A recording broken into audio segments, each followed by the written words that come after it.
Are we done? I'm sorry. I wait till it comes back. You know, hey, General, you sound a little bit like you in the background. Hello. How about now? Come, that's 12. Come. Let me tell you something. I've always felt so sorry for men in the white man's military and our oppressors' military. And here's the main reason that I always feel so sorry for them. Besides the fact that they put their lives on the line and they will never benefit for such a sacrifice. But besides the fact that they're giving their love to a place that will hate them because they give their love to this place. Here's one of the main reasons that I feel sorry for any black or Hispanic man in the white man's military. Because the Bible says this: blessed is he that has not served a man that is lesser than himself. Right. That is the main reason that I feel sorry for any man that has to serve in the white man's military. Because here you practice and you sacrifice life and limb. You sacrifice your good. You sacrifice your legs and your body and your soul and the PSD that you're going to get because you did it. And you're doing it for a man that simply wants to celebrate his own birthday. That's all he cares about. You're serving a man who is less than you. The brothers in the white man's military, the Hispanics, you're better than Donald Trump. You're better than him. Those brothers who are marching down that street, the blacks and Hispanics who come from ghettos. And I mean, the U.S. military has a amazing number of so-called Latinos and so-called North American Indians. I mean, a disproportionate number of them. Too many of them are in the military as compared to anywhere else. It's because these men want to serve something better than themselves. They don't want to be selfish. They want to be heroes. They want to risk their lives. They're not in there for money. You can make more money somewhere else. Yeah. If you put the amount of diligence into anything that you put into being in the Army, the Navy, the Air Force, the Marines, you could do anything in life. If you put that amount of diligence and effort into anything, you would be more of a success. Those men in the white man's military, man, they want to help somebody. They want to serve something. And they're serving a man who is not worthy of their service. Donald Trump is the worst person in the chain of command of the military. He's the worst. He's the most selfish. There's an old Irish term.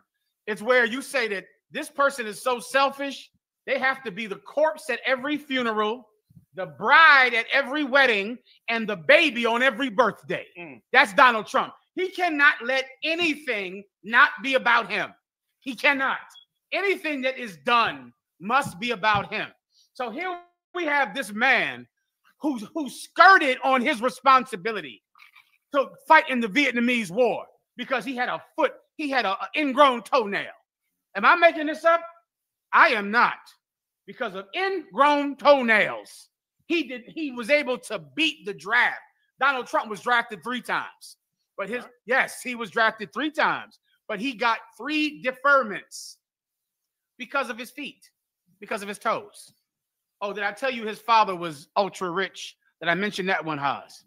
His father was super rich. Just like so many of these presidents who never served in the white man's military, then lead the white man's military, then become now commander-in-chief of the white man's military now, men who would never risk anything at all for anyone else. Right. I always felt sorry for you because I serve at the pleasure of Commandant General YAHANNA, Servicio a Placer de la General YAHANNA.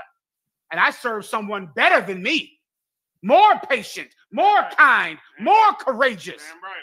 You're in the Marines and in the Army. You serve Donald Trump. Right. That's your father figure. It's not mine. I feel sorry for you because now here you are marching down the street and you don't want to be there. You see how they march out. That's right. I think it was in Philly, General, but there was a video where ICE was out there, you know, in front of the Hispanics. I think they had locked up one, and the sister was like, "Look at you," pointing at one of the troopers, one of the police officers, you know, in their trooper gear and all that. He said, I know you. You be over at Carver's. You be over at Carver's all the time, asking for discounts. Talk about, can you get more? Can you get more? He sit and eat with us. Now he over here policing us. Hey, that's you. And he tried to say, no, it ain't me. But they said, we know your face. Like, it was him. Like, he really didn't want to be there and was embarrassed that they even recognized him because he's friends with them. You know what I'm saying? Salaki. What General Moyak is saying is so true. And that these brothers who are members of who are ICE agents, they live in this community. They're Hispanic. They're Latino. They shop here. You know what a cop has to do all day? Work another job. That's what they got to do because they don't get overtime. So what are they doing? They bouncers in nightclubs. They're working in all these places because they don't get the overtime. So now here they are. You a bouncer in a Hispanic nightclub. And now you an ICE agent out there beating up people. They're looking at you like, man, that's Manuel over here with that nonsense. Manuel's sitting there with a stick and a helmet like, why in the hell am I doing this? Yeah, right. Keep going. I got to take this call. I'm sure it's an emergency. Shalom, I might help you. Colonel Khan, sir. Welcome to America KKK. 9 black man pummels 3 cops, flees scene unharmed, with no shots fired, reigniting debate over racial double standard in policing. Wait, say that again. Colonel Khan, sir. 9 black man pummels 3 cops, flees scene unharmed with no shots fired. I guess they can't say white. They can't say white man no more, huh? They what? They can't say white man no more, so they say 9 black man. Oh wow, really? Really? That's what it sounds like. You die. Correct me if I'm wrong. Gone. A North Dakota man who viciously assaulted 3 Fargo police officers over the weekend is now facing multiple charges. But the wimpy response by the cops that's fueling a nationwide debate over racial disparities in policing. And the sad thing is 2025 highs, they still debating whether there's racism amongst police. They still debating whether racism is alive in America. Give me a break. Everybody knows it exists. The police say it. Yeah. Our oppressors, regular civilians say it. Yeah. That's why they say, what are you doing here? You don't speak our language. Get the hell out of here. Because everybody knows the standards is different. Yeah. Like the article come bring it out. There's different standards. Look at them. And everybody, people watch this, and everybody, black and white people, everybody, Koreans, whoever watching this, knows that if that was black, everybody say, if that was a black man, if that was a black person punching cops in the face, it'd be no question. He'd be full of holes. We didn't got holes, been filled full of holes for less. You understand? But there's a double standard. American laws don't apply. I made a post how America's falling, how Trump is dumping all over America. You know what I'm saying? And senators getting forced out of the damn conferences. I made a post and white people got on there mad, especially the ones that love Trump. No, America's not falling. Trump isn't dumping on America. He's cleaning up the dump that Biden made. And you know, they all and you know, they said all he deserved it. He deserved it. While you know, and if you make fun of Trump, they lose their mind to defend Trump. And of course, the average white citizen, he ain't got no problem with saying racist things anymore. They call them a male Karens, I guess. Yeah. But they ain't got no problem with the racism. And everybody sees that racism is still as big and great as it's ever been. But for some reason, they can't say it on national TV. They got to be politically correct. They got to act like, oops. Well, we got to look at why that happened and teach better racial reform amongst the police and talk about race. Let's talk about race. Let's talk about race. Everything is race. They say don't pull the race card when racism is the only card in the game. It's the only card. The only card. Go ahead, guys. In general, you know, race is the reason why they ain't beat this cat tail or they ain't tasing him. Of course. You know, on the you know, they all to the guns, to the mace, to the taser for us. And this cat's swinging blows. He's swinging hell of a blows. Mm-hmm. This ain't the only tape. There's been many tapes coming out lately where you'll see Edomites, you know, accosting and assaulting police, and the police don't go to ground with them like how they do with us. Right. It's a big difference. If you think we lying on what we saying, right, and you saying we shooting far-fetched, what happened to Philando Castile? That young brother was legally carrying a firearm. He told the police officer that he had one. The police officer told him Look how they turning their back. How they turn their back on him after he punched him in the face. Slocky to cut you off. Slocky, go. Okay, because this is just a bar fight to them. To him, he ain't no real threat because he ain't black. That would have never happened. Just like that one kid that got killed. They showed the videotape. I think it happened in Atlanta, where the cop, when he was on the ground, and had his hands up. Cops said, "Get out the way," and shot him while he was on the ground with his hands up in the air. They didn't see this young man right, this Edomite right here as a threat, so they ain't had to fight him. They ain't had to shoot him. Yeah. They turned it back on him. This is a bar brawl to them, man. It's a bar fight. That's super spiritual. That's super spiritual. Because they're the most dangerous thing in America. You know what I'm saying? You see that Edomite, what he did to them senators. They're the most dangerous terrorists in America, but we are scarier to them than these monsters are. You understand? It's biblical. It's biblical. This is definitely Satan's kingdom, man. Yeah. General, can I bring out a scripture on this here? Can. Let me get that scripture, tell me where you at. Come on, sir. The book of Ecclesiasticus, chapter 13 and verse 15. Come on. Every beast loveth his like. Every beast loveth his like. You understand me? They cling to themselves. And right now, you see them cling to each other. Even though they having a brawl, they fighting, they still the same people.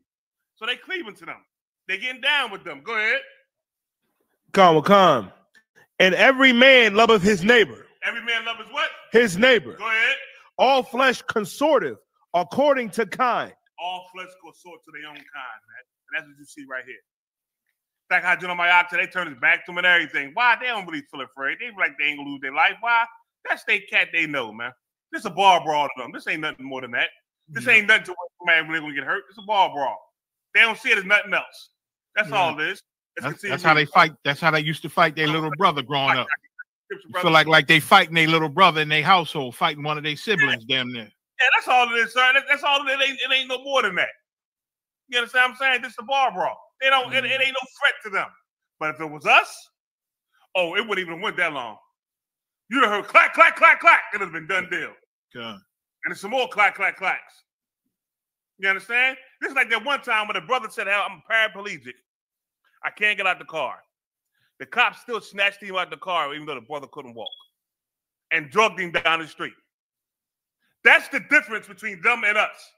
And you can say what you want to say about us being wrong. I'm gonna tell you, you are effing lie, because I did that job for 9 years, and I saw firsthand what was going on for 9 years. So you can't tell me nothing different. You can't pull the smoke over my eyes. I done seen it happen. There is a difference. They treat people different. Us, we are the enemy. We are the hunted. And if you show any sign of active aggression, they're going to put you down like a dog, which is what's going on with us across this earth. Listen, they right now, a war in the Middle East, and this government's fighting over in Afghanistan and Iraq. And that Middle Eastern cat in Virginia shot 2 cops and said he had a gun. They didn't treat him like they treat us. Philando Castile said, "I got a gun legally," and obeyed the cop. The cop still murdered him in front of his kid and his daughter. We wrong in what we saying? No, we're not wrong. We right. We right. There's a difference, man. Every beast cleave unto his kind. Every flesh consort to his kind. Read it again for me, Yediah. Khan, sir. Every beast loveth his like, and every man loveth his neighbor. Go ahead. All flesh consorteth according to kind, and a man will cleave to his like. A man will cleave to his like. He'll cleave to somebody just like him. That's what's going on now. You see it. That's why you see them. They fighting him, right? But they ain't really trying to come at this cat. Even though he's doing blows, him gonna go to jail, XYZ. They ain't really trying to hurt him. And then he get away and run. He can't even run. It's crazy. He's running so slow. You understand what I'm saying? Like this is a bar fight for them, man. This ain't nothing, man. It's a bar fight. But if that had been one of us, we'd have been dead. Breonna Hawkins, that sister that had they had that no-knock warrant and went to the wrong house, the wrong apartment. They murdered her and that boy in there. Well, the guy didn't die, did he? The brother survived, but the sister got murdered. That's how they treat us, man. And you better understand the difference. We ain't the same. We are not the same. They got a love for themselves, they kind more than what they have for us, man. That's it, something. That's it. No sweat. You got it, you die. Khan, sir. Khan.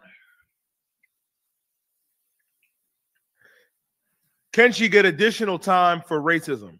White woman who lied about 2 black men attacking her on Michigan Trail arrested for making false police report. Reed, they arrested her, huh? Go ahead. Khan. St. John's, Michigan police on Thursday arrested a 20-year-old woman who 3 days earlier claimed she was the victim of an attack on a popular walking trail, the Lansing State Journal reports. Madison McKenzie Wright faces 2 felony charges of a false report of a felony, says St. John police, who determined her story did not align with the evidence accumulated to substantiate her statements. So she was on. Did she call the police? Yahweh. No, sir, he's in the back. Got the Matah.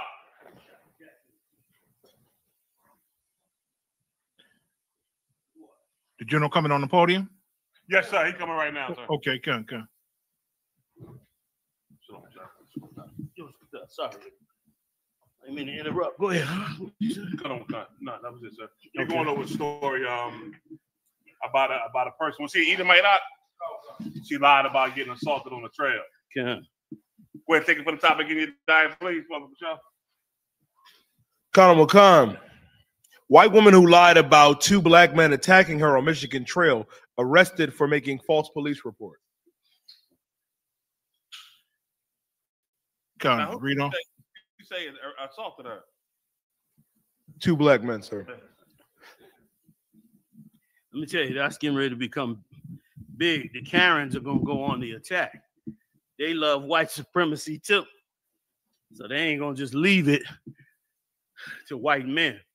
They're going to get on board with the white supremacy also and be trying to lie on you. No, you cannot be a dummy in 2025 and 26. They're trying to end Black America by 2027. That's the day they want to end it totally.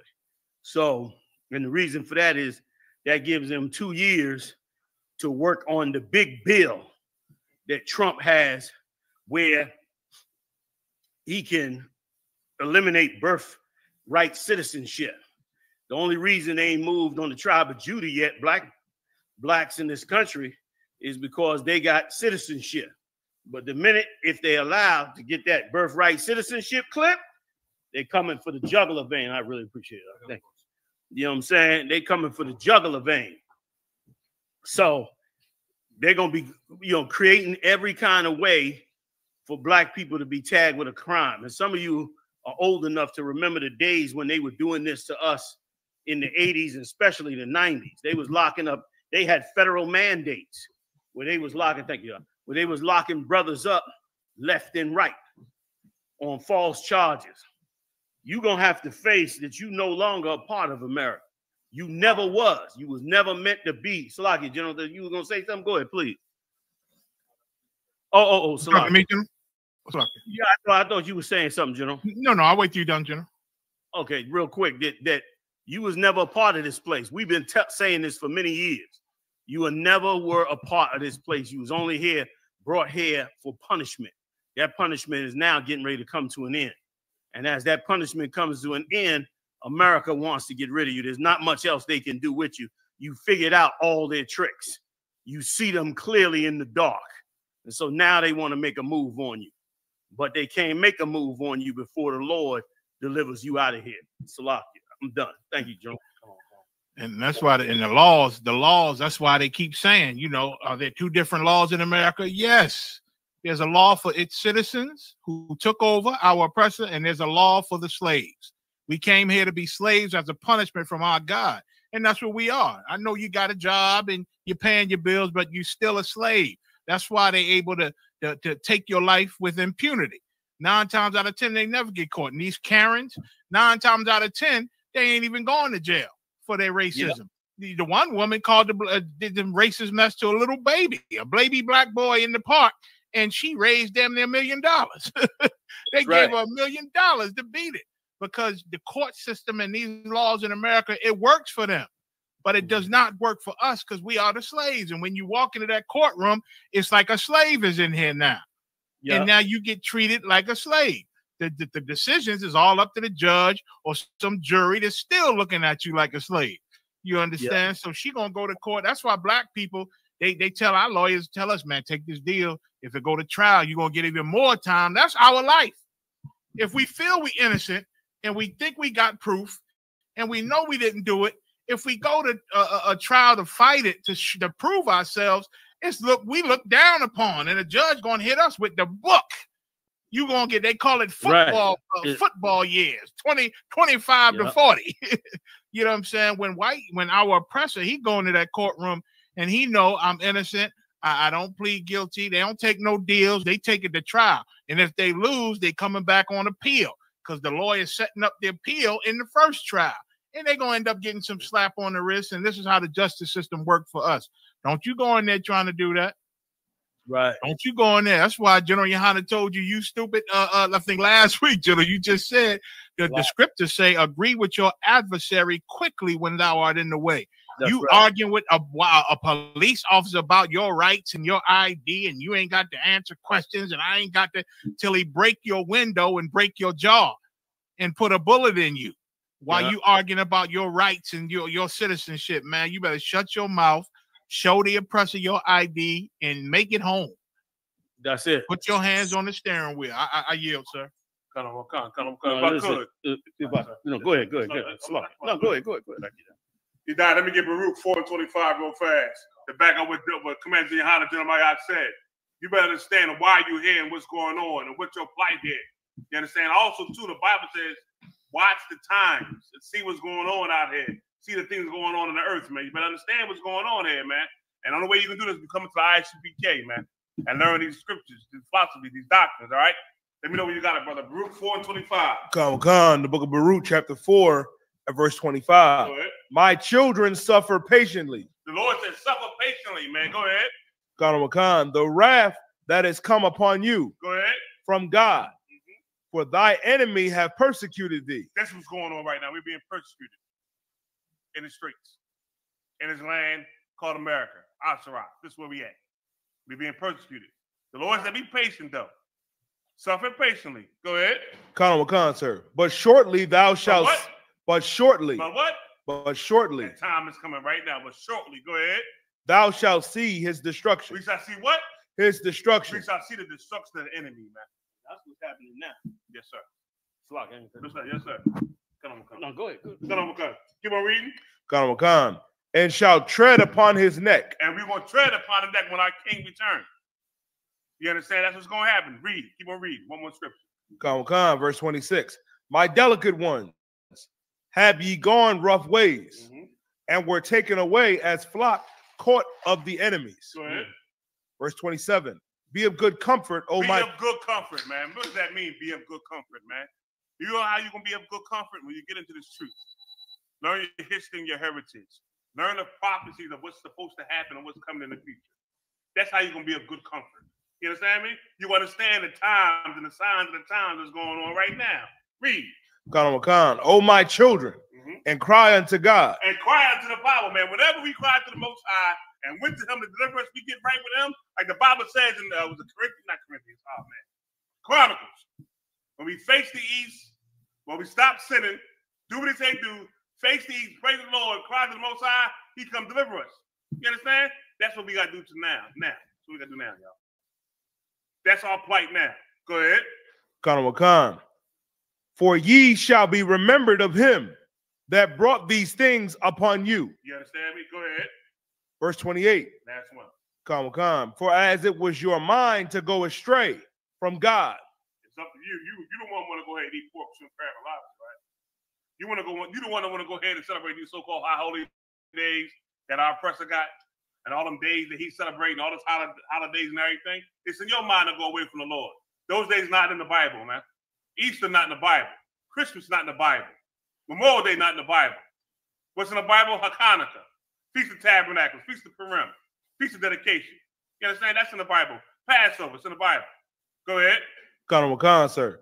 So being returned, seek him 10 times more. Seek the Most High 10 times more, man. You understand? Really put your spirit into getting back into the truth, getting back to what your heritage was, man. If you're a so-called Black, Hispanic, Native Indian, you are part of the 12 tribes of the nation of Israel. That's your bloodline heritage from right here all the way back to Abraham, Isaac, and Jacob. You understand? Back to Adam. That's your heritage. Seek that. And when you seek it 10 times more than what you ever saw anything in your life. Next story, that. So just to run the cap on the whole story, make sure we walk circumspect. Keep your eye on these devils, man. Mm-hmm. Don't just go to sleep on them. Keep your eye on them. Keep your eye wherever you're dealing with them at. They about to start all kinds of evil in the earth because this is their true nature. This is the real nature of Esau coming out now.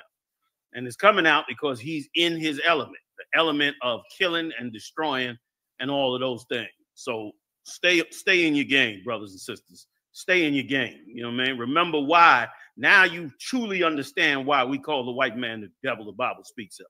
Because of the things that the unconscious spirit in which he carries himself and his entire nation. And so keep your spirit up. The tides are changing. Go ahead, next door. Khan, sir. Khan. China warns of fallout from Israel strikes on Iran and eyes roll in easing crisis. Yeah, man, this is so beautiful. More buildup in the Middle East. Now China is talking about they're going to be trouble because they're going to get involved. Because, of course, they're all allies together. Iran, China, Russia, and a whole host of other countries. Get ready for the African countries to join in on the side of Iran on behalf of Russia. Russia went down last winter and gave Africa just about everything they could ever have asked for, and opened up roads and gave them money and weapons and all that. Now he's gonna come back and have Africa support him, and Africa's gonna support him with everything, every little bit that they got, which means more nations are going down into the Middle East. And I don't know if they're going to be able to come up out of this. It's not looking too good.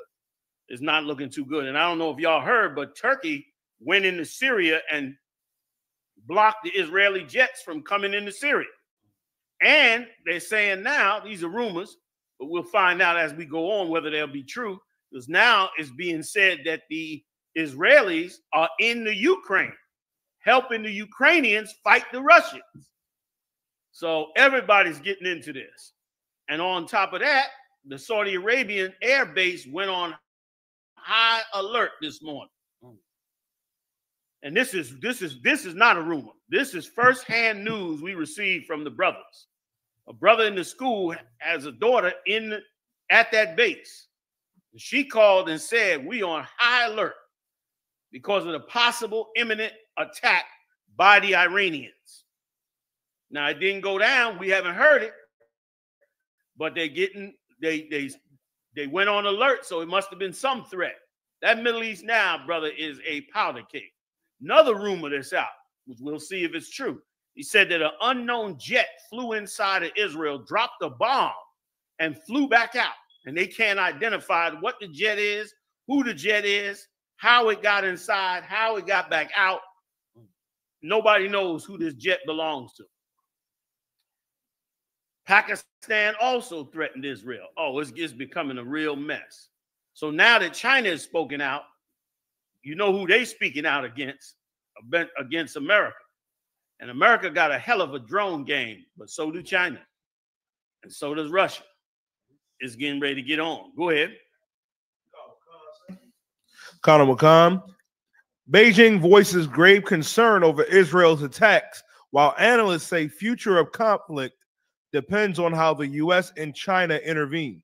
They're going to bring the U.S. and China in to try to quell quell it from going on, because the Israelis can't fight the Iranians by themselves.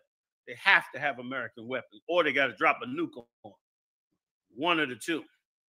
So they got to go in there to try to negotiate to slow it down, if the Lord allows them to. Go ahead. And this window right here is for us to wake up. That's what this window is for us to come together and wake up as many brothers and sisters as we can before this whole place starts to go to hell. Go ahead, Op. Colonel McCann, sir. Says Beijing has voiced grave concerns over the potential fallout from the Israeli strikes on Iran and urged all sides to prevent from escalation. Go ahead. Colonel McCann, diplomatic observers also highlighted China's potential in coordinating with stakeholders and brokering a ceasefire. Foreign Ministry spokesman Lin Zhen said on Friday that China has firmly opposed any violations of Iran's sovereignty, security, and territorial integrity, as well as actions that escalate the tension. Go ahead. Colonel McCann, the sudden escalation in the region benefits no one, Lin said. China calls on all parties to take action conducive to promoting regional peace and stability while avoiding further deterioration of the situation. There it is. The Lord said it's going to happen. They trying to make it stop. Plain and simple. The Lord is bringing the action.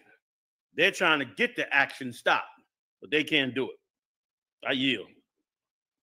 Anybody want to take it? Sir. Y'all good? Come. Yes, sir. Next story. Colonel McCann. It says Benjamin Netanyahu tells ABC he's not ruling out taking out Iran's supreme leader Ali Khamenei. The Ayatollah? Is that the Ayatollah or is man under it? Well, I think that's the Ayatollah Khomeini. I guess he got another name that they go by, I assume, because if they go out and kill that old man, they're going to definitely have 75 million Iranians hating them like nothing they never seen before. That cat is beloved over there. He's beloved because he's the one that kicked out the Shah of Iran, the so-called puppet of the United States. And he kicked him out because, imagine that, their oil wells and all the wealth of their country was being sucked out of their country and going to the British and the U.S. This is how it works. This is no different than drug dealers on each corner. They ain't no different. They ain't no different than drug groups. Only difference is they got laws to keep populations running. Ain't no righteousness in them. Okay, that's how fast you see them violate them laws and how much they willing to kill and harm each other. So all this is one gang, the Iranians, you understand, sitting there on their territory, but their territory being run by America and Great Britain, and they turned around and kicked out the previous president and took over the country. The secret groups like the CIA and stuff went back into the country and overthrew the guy that they put in charge. You know, started an insurrection among his people. They overthrew him. The people got upset and went back and came another time and overthrew them again. And that's when they started that whole Iranian revolution. And they put the Ayatollah Khomeini in charge. And they've been running that country and running their own oil ever since, which is driving the other countries crazy. Go ahead, Up. Good. General Kabal Mop in the comments said, Salaki, sir, we'd like to hear more on our plans to mobilize in a few cities. Those plans should be being passed down now. I already gave Captain Makad Abraham all the plans that we need for now.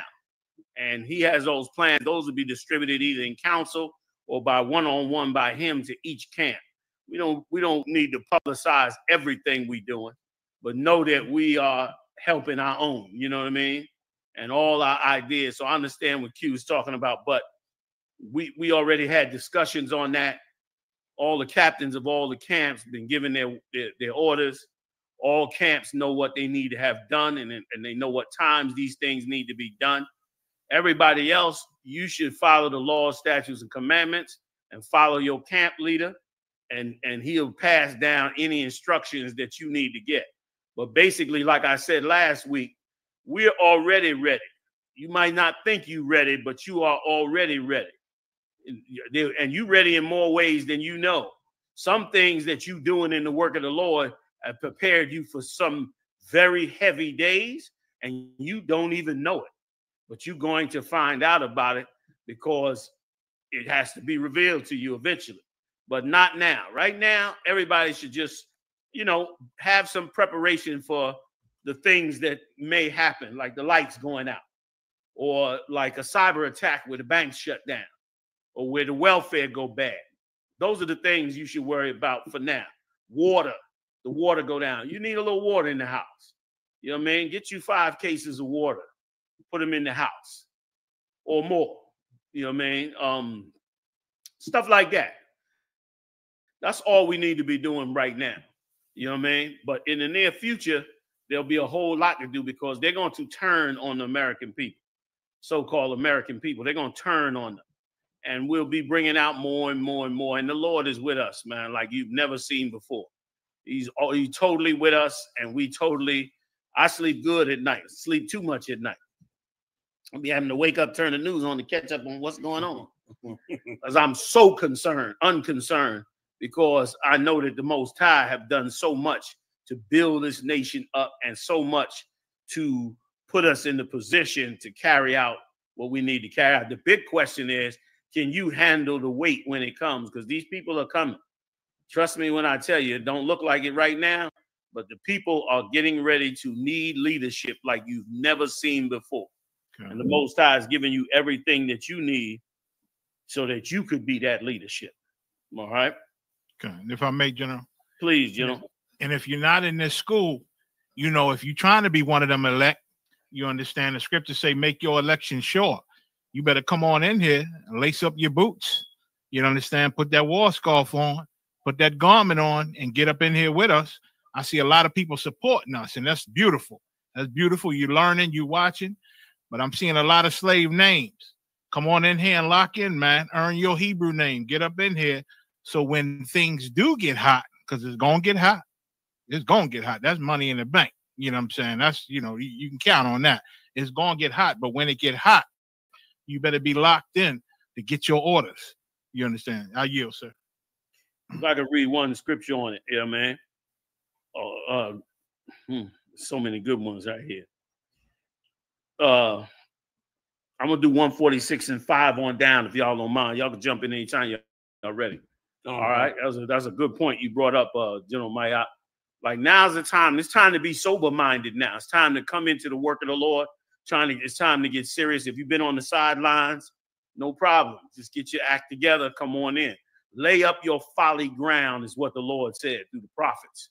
Lay up that ground that you laying. There's things that you shouldn't be doing. Lay those things up, man. You know what I mean? And now start to walk right with the Most High. Start to really purify what it is you're doing. Remember, the Most High sees all things. Go ahead and read that, man. 146:5. Come, sir. Psalms 146:5. Happy is he that hath the God of Jacob for his help.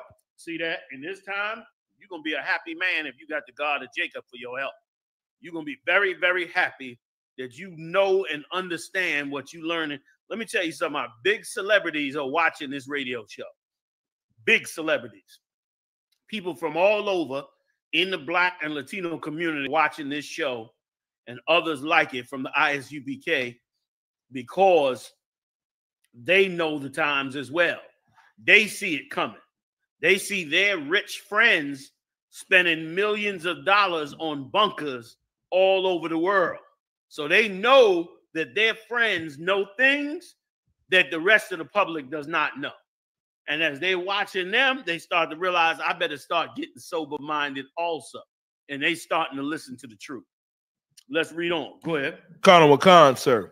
Whose hope is in the Lord his God. Right. Your hope got to be in the Lord power, the Most High.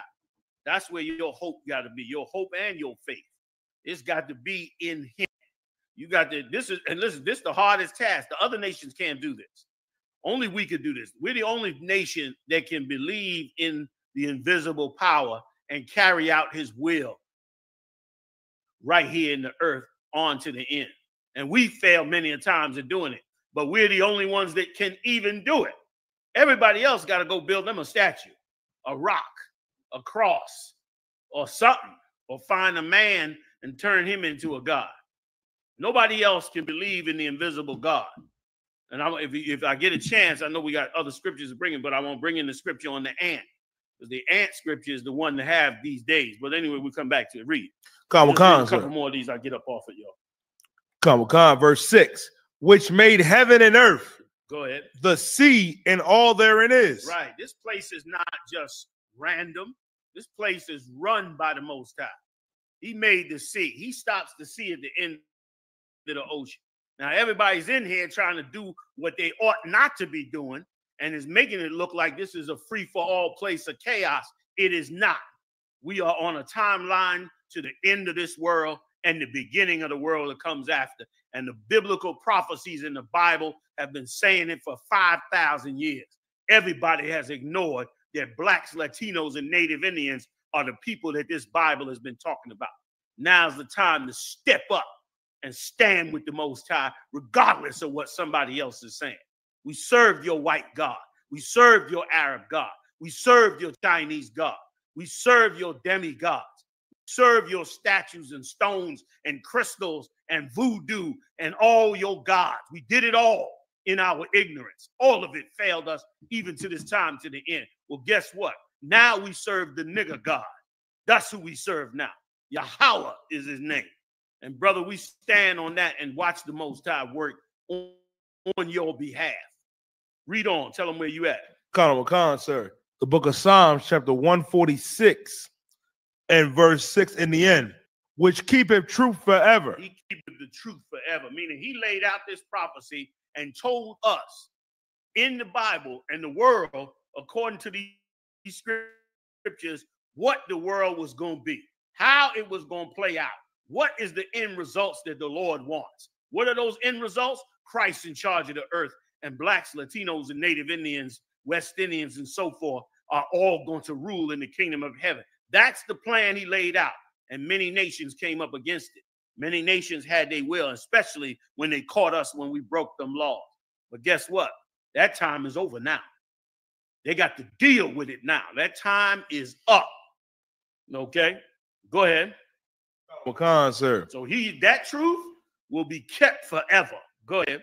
Khan, sir, verse 7, which executive judgment for the oppressed, which giveth that again. Khan, People sir. don't understand this. They think things just go as normal. We spent 430 years in Egypt. But brother, 430th year, we saw the Most High do what nobody expected him to do, to go get the poor. Go ahead. Khan, sir. Real quick. Khan, which executive judgment for the oppressed, which giveth food to the hungry.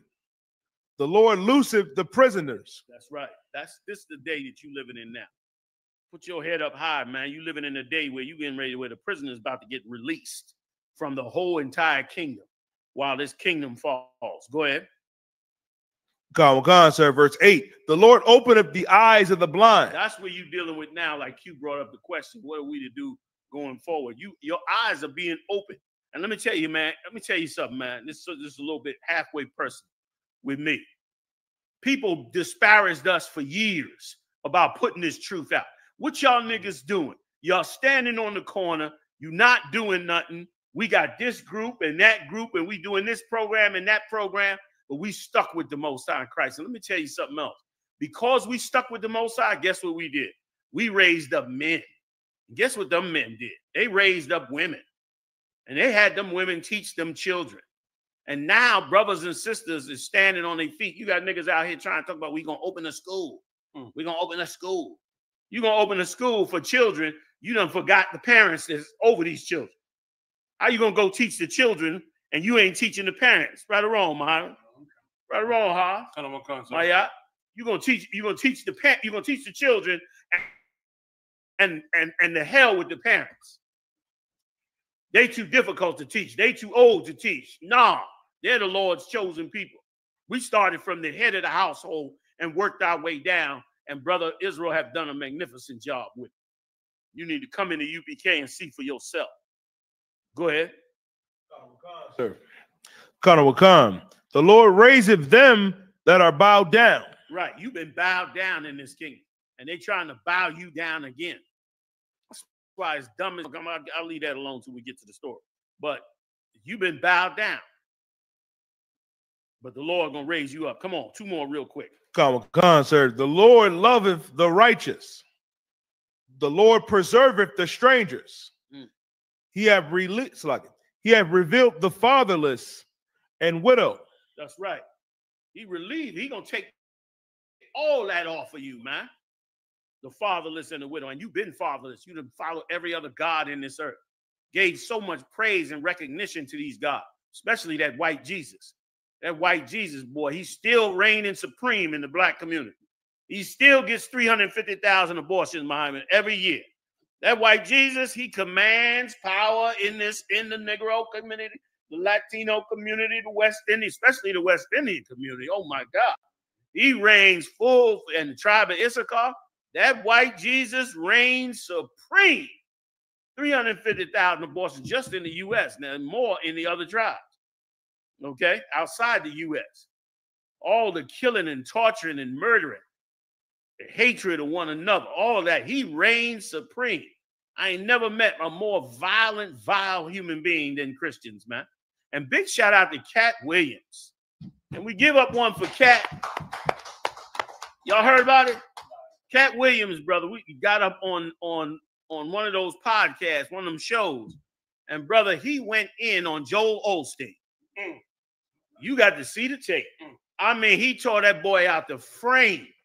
He broke down every evil thing this cat did, and especially went into what he said, what he did to the brothers and sisters in Houston, and quoted scriptures on it. Quoted scriptures on that rotten ass bastard. Like Christianity, man, that had power over blacks and Latinos like you've never seen before. Okay. Let me finish 8, you die, and I'm going to get off it. Let the brothers do their thing. 9, rather. Khan, sir. But the way of the wicked, he turneth upside down. You see that? The way of the wicked goes one way. He turns it upside down. And that's the time we're living in now. Thanks be to the Most High.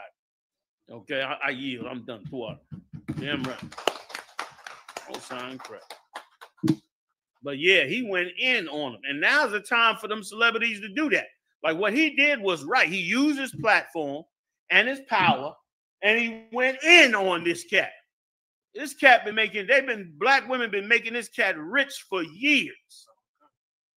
You know what I'm saying? And finally, somebody who had a big enough voice got up and told everybody what a rotten piece of garbage this cat is, man. Okay? I yield. That's it on that story, y'all. Let's move on. Keep going. You can leave out the ones we left out if they're still on that list. We just go with the ones we went.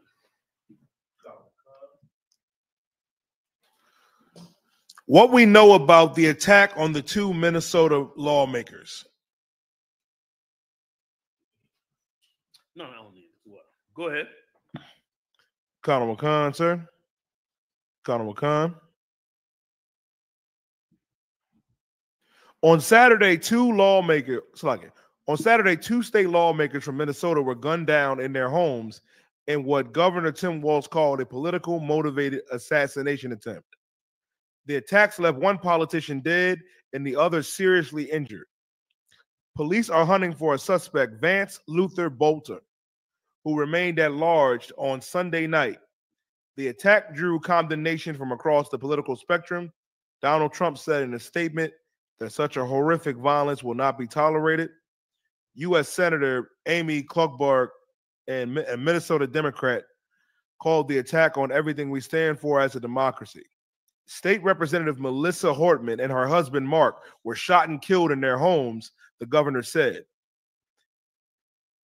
She had served in the Minnesota House of Representatives for 20 years and the Speaker of the Chamber from 2019 to 2025. State Senator John Hoffman and his wife, Yvette, were shot multiple times and injured but survived. They had surgery. Both lawmakers are Democrats. Now, if I could, y'all want to jump in? I just was going to just say one small thing. That something is fishy here. Because why aren't they bringing out more of the story on this killer? This guy just killed a state senator. And they don't, no background, no discussion of the family. I can almost guarantee that piece of garbage is upset over losing some money. You know what I mean? Some money of his or something like that. I doubt it strongly that he's upset just over Democratic policies. The Democrats lost. So what the hell is he worrying about them for? Like them Democrats probably voted out some money that was coming to him. And who knows? That's just my little take on it. I'm done. Y'all, please. Oh, there's an update on the story. So oh, please. They caught him today. Yeah, they got him. The story said he's on the run.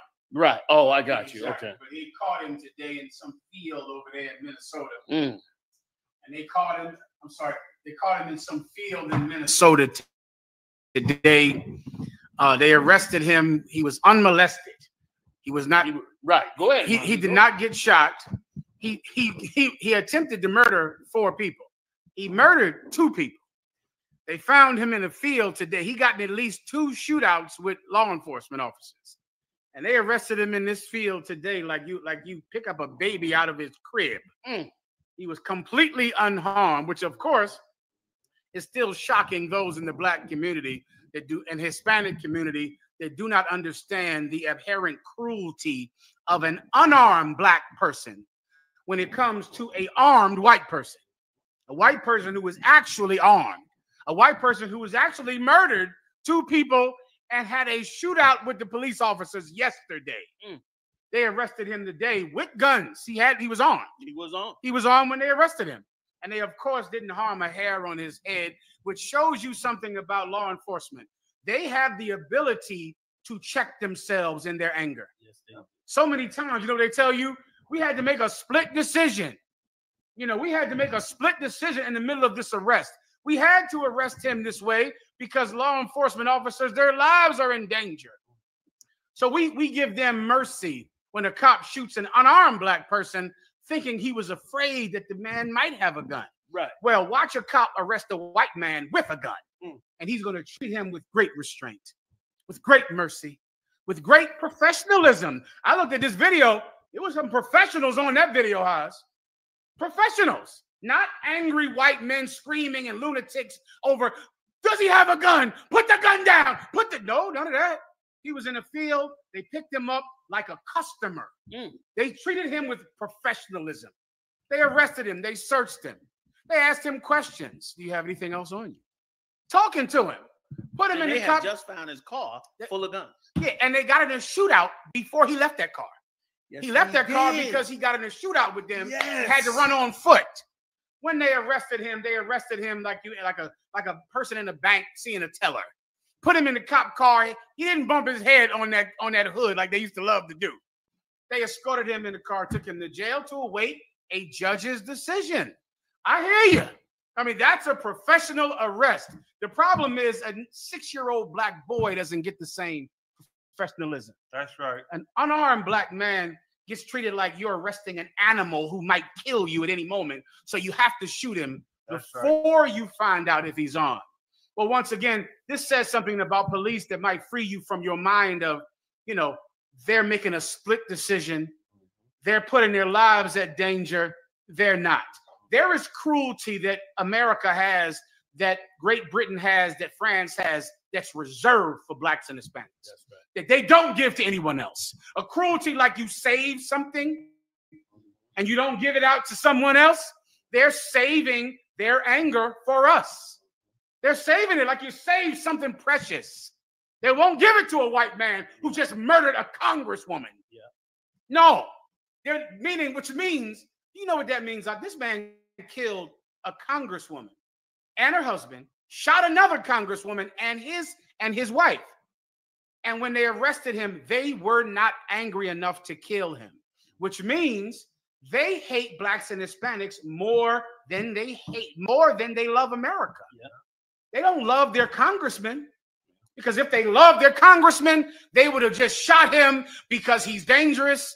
He killed 2 people. We can't take any risks. Right. They don't love America, but they hate blacks people. They hate Hispanics. They hate Latinos.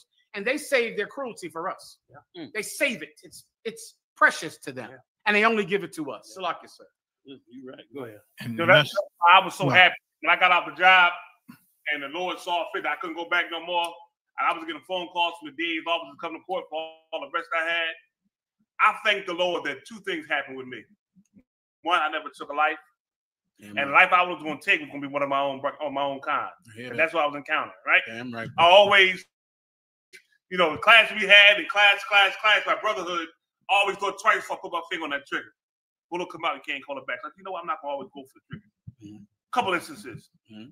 So I thank the Lord I never took a life of one of my own. And the brothers who got a second chance, because I didn't go to court, I pray they took advantage of it. Because I had a lot of cases. They got to the point to where the DA started calling me personally. They didn't call the job no more. They started calling me like, yo, you need to come to court. You got this case, that case. I said, listen, my lawyer's name is so-and-so. You call him. You got to deal with him. You can't call me directly no more because I'm not on that job no more. There you go. Because of what happened. You know what I mean? Yeah. And I thank the Lord because of that. Damn, give him a hand. You know what I'm saying? And let me tell y'all something.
And if I could, and they're going to try to get rid of you on them jobs for sure.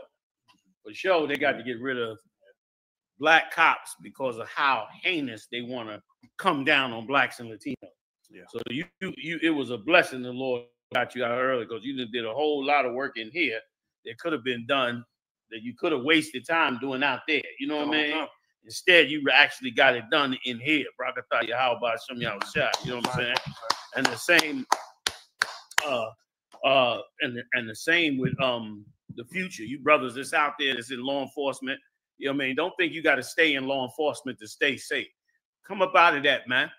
Come up out of that, man. If you feel the vibe to get up out of there, come up out of there and start to walk in the law, statutes, and commandments of the Most High, because they're going to put the pressure. There was pressure. Get me right on this. There was plenty of pressure on black cops, even when there was nothing going on out here. When the Democrats was running everything and all that, black cops was still being pressured by the white establishment of the police force, trying to put pressure on them and lower them. You understand? And not make them equal or rise them up. They had to have affirmative action to get black police officers to get the same position that white police officers got. So they tell you working in a straight up racist operation, even though you trying to be a cop, you working under a whole racist organization. You gonna say something? No, I'm listening. You know what I'm saying? Under a whole racist organization. So, but now is the time to put that time in this nation. Like it, get the brainwashing out your mind that you cannot help your nation, that you can't build your nation, that you can't secure your nation. I'm gonna hit you with something. That brainwashing is gonna allow you to allow your own nation to be destroyed. You're gonna sit on the sidelines and say ain't nothing we can do, or we got to step back, and that's gonna get black people killed, Latinos, Native Indians killed. You have to get in it. You're supposed to get in it like it's your obligation. Like if I don't get in it, you know, people are not gonna get the help that they're supposed to get because I didn't do my part. White people do that for themselves all the time, but us, we don't have that spirit yet. We getting a little bit of it, but we haven't gotten it where it's supposed to be, where it's got to become our obligation. And them prophets back then, it was their obligation. They didn't even want to, Jonah didn't want to go talk to nobody. You understand? When they came to see John in the wilderness, John said, "Who the hell sent you out here?" John cursed them out like, "What you doing here? Who sent you here? Like who woke you up to the truth?" He didn't even want them in the truth. He wanted to leave them out there. And that's the pain of how wicked we become against ourselves. You got to fight them forces, man, and come up in here and be a part of your people. I yield. Can I say one thing, sir? And if I can, Sorry, please. I just want to say, just with General Haas, it's a beautiful thing, man, to hear your stories and other police officers just listening to us, and you military brothers and sisters just listening to us. You know you ain't no fit. You like a black sheep in there, and you know it. You see everything that's going on. You feel out of order. Listen, the Lord said, "I formed thee from the womb to raise up the tribes of Jacob." General Hazayan, the Lord knew him in the womb of his mama. The Lord knew him. So of course he joined in that system and see the evil that they doing, and he just don't fit, and he know it. And a lot of you know you don't fit in these arenas. It's my job. I gotta do it. It's my job. But you know it don't fit in your spirit, man. This ain't right for you. And General Haas came on through and said, I'm gonna give my energy and my war spirit to the Lord. You know what I'm saying? And not the oppressor. And all of you should do that, man. All of you should do that. It's time. It's high time to awake out of sleep, man. You don't want to be caught in these streets when things hit the fan. Then you go looking where them brothers at. Who knows where we gonna be? You better lock in now. So lock it, General Muhammad. If I could, what you're saying is so heavy as well, Mayak. And I can't wait, like Commander General YAHANNA was saying earlier, I can't wait for them to reveal what this man's answers were to questioning. Yeah. Because he did something that I would love to understand why he did this. So about 3 weeks ago, the White House press secretary was in a briefing and Donald Trump was at the podium. And a black Capitol police officer stood next to her. He stood next to her while they're behind Donald Trump. And she signaled, she signaled for someone to move him. This is all over the internet. Anyone can find this. It's on camera where she's standing next to this black police officer, and she said, and he said, he looked up and someone pointed at him and told him to move. And he moved away from her and got off camera. It was on the news every day that she made this man move because she did not want to stand next to a black cop. Yesterday, a white man who wanted to impersonate a cop and wanted a congressman to open the door for him, he went out and got a mask. Well, you know what I wonder? Why didn't he get a black mask? Right. Like, meaning, if I'm wearing a mask to disguise myself, like me as a black person, if I wanted to disguise myself, I would get a white mask. It just seems logical to me. Like, I don't want them to know who I am. Right. I want to commit a heinous crime. Right. So I would get a white mask. A white man went and got a white mask. He got one of those realistic face masks of another white man's face. Yeah. When they ask him why did he choose that mask, I believe he's going to say that he knew she would not have opened the door to a black cop. That's right. That he knew that if he was going to get in this door, he couldn't look like a black cop. Because otherwise, if you're going to get a mask that's the face of another person trying to get in somewhere, I would get a face that looks nothing like mine. I don't, you get my point, sir? Like, I would get a Chinese mask. Yes. I wouldn't get a mask that looks just like me. Right. I don't. Now, I got to ask him now because I don't understand it. Yeah. But I believe I know the answer. Yes. That he knew if I'm going to impersonate a cop, that they're going to open the door for, Yes. I better be a white cop. God. And now here we go. And you're going to see things like that where people are not going to trust that white face in a second. That's right. Brock is like, how long?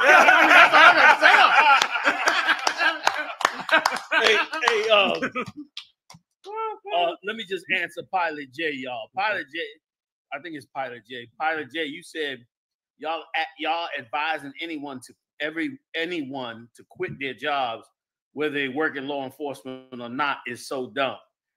Your listening comprehension, Jay, is really, really bad, because I didn't say for anyone to quit their job. What I said was, if you in law enforcement, you should get another job. I didn't say you should just quit your job and now have no job. And let me tell you something else too. I feel sorry for black people for this reason. We have been a slave so long, and we are so afraid to not have a job. We so afraid to walk away from a job. Like, when the days when I did get a job, I got the job knowing this is going to be over. If it lasts 6 months, a year, black people getting fired.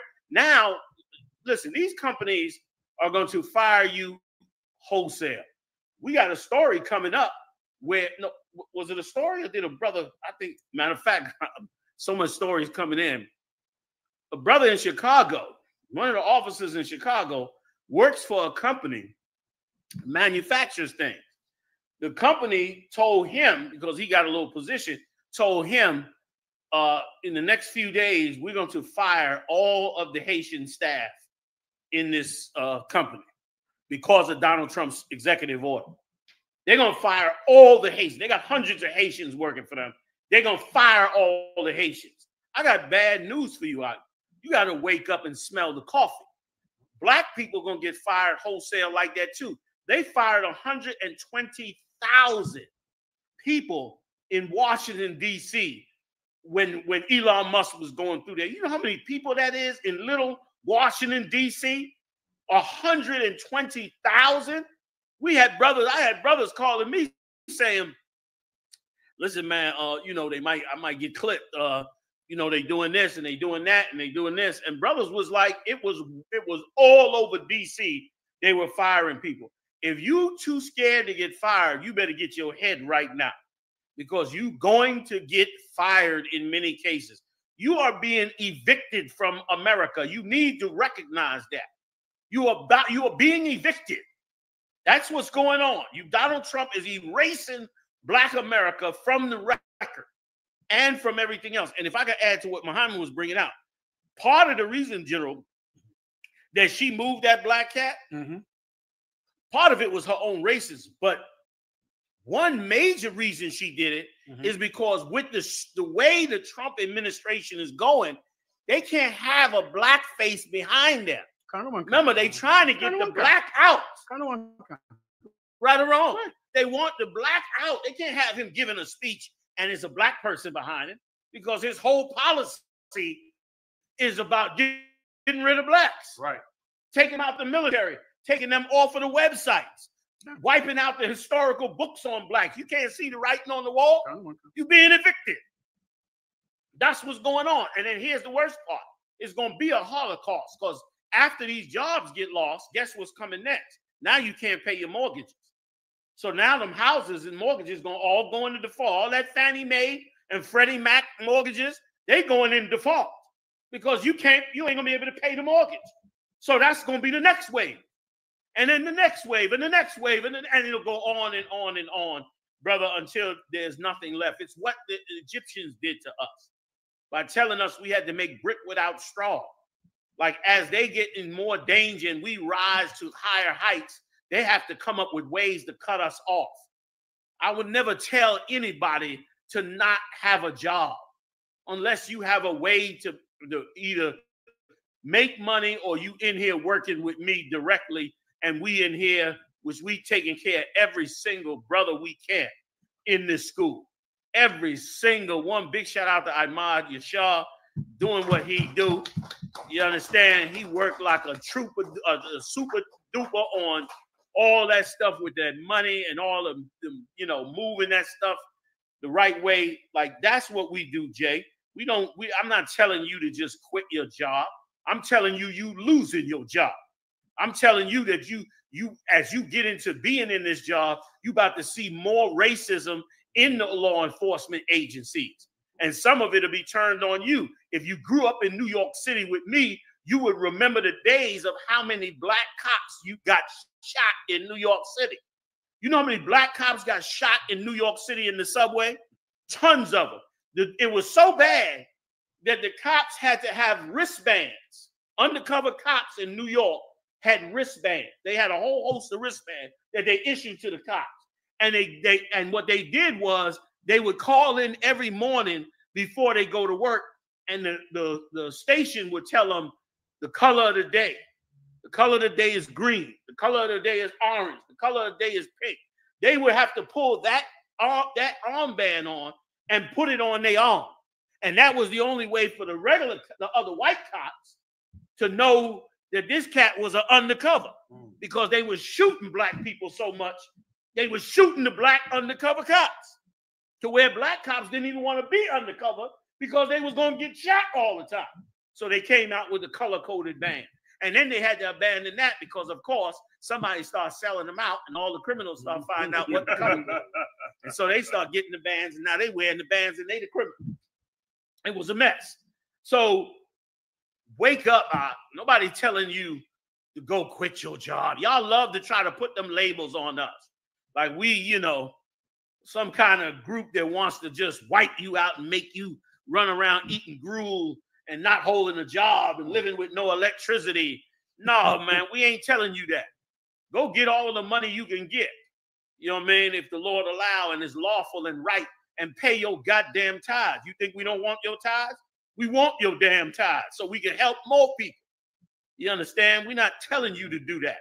Don't put that label on us, huh? You understand? We don't move that way. You know what I mean? And we got the best infrastructure you ever saw. You wouldn't know unless you in here. We got the best infrastructure. We take a man, brother, from homeless with nothing and make him a prince up in this work of the Lord. That's right. Son. Many of these cats that's in here, including myself, started from some of the most humble beginnings in this place and sitting high as they could be with honor and self-respect and dignity, man, and raising up families and wives and children and brothers in here doing all that. So don't put that on us, man. I'm gonna let you go with that because I'm gonna block your ass next time. Can I say one thing? If you don't mind, sir. Can I say one thing? If I could, sir. Pilot J out there, he knows damn well you didn't say that. Exactly. But he's filtering what you say through his own personal fear.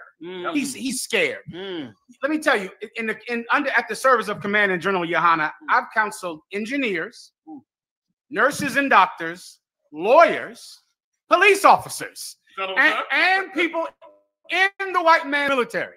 And do you know what all of them have in common, sir? Every last one of them, as they're working those jobs, are always looking for a better job. There is no one that works a job. I counseled an attorney, accountant. You know what an accountant is doing in the UPK? Going to work for 8 hours, and then they're on, what's that website professionals go on?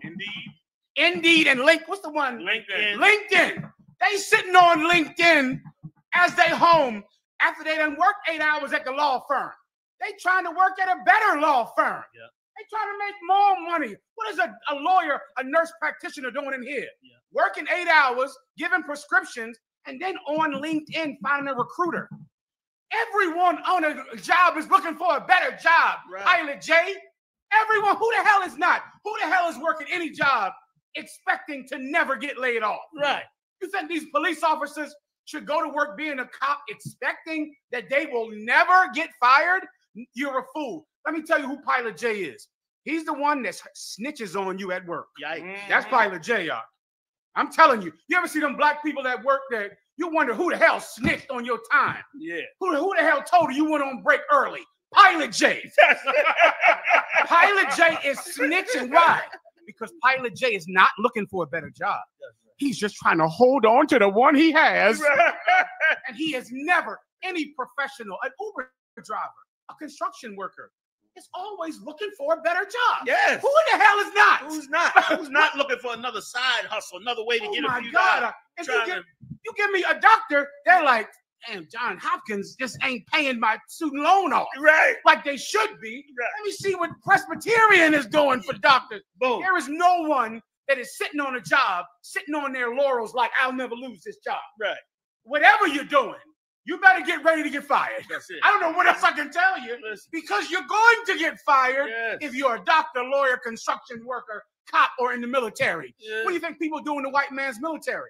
After 3 years, they're put out on the street. That's right. They don't have anything. That's right. They live under a bridge because this job is over now. You were a Marine. Right. You were in the Air Force. In 3 years, you sitting up there looking like, what the hell am I going to do with my life? I got nothing. All I know how to do is kill people. Right. Now I'm sitting home and I need a job. That's right. You should always be looking for a job, Pilot J. Stop snitching on people on your job, Pilot J. Stop lying, going to the supervisor and snitching on everybody getting fired because you in the supervisor's ear every day. So-and-so clocked out early. So-and-so took a long lunch break. Don't worry about keeping your job. Get a better one. Right. Salaki, sir. And then he go to his coworkers. He go to his coworkers like, who's snitching? Who's snitching? Pilot J, man, you know who told everybody that I stole that paper from the copy room? I don't know what you talking about. Good. I think you just coined the term for all snitches. Pilot J. You're Pilot J. Oh, man. Yo, man. He called them y'all and said, Pilot J, land your plane.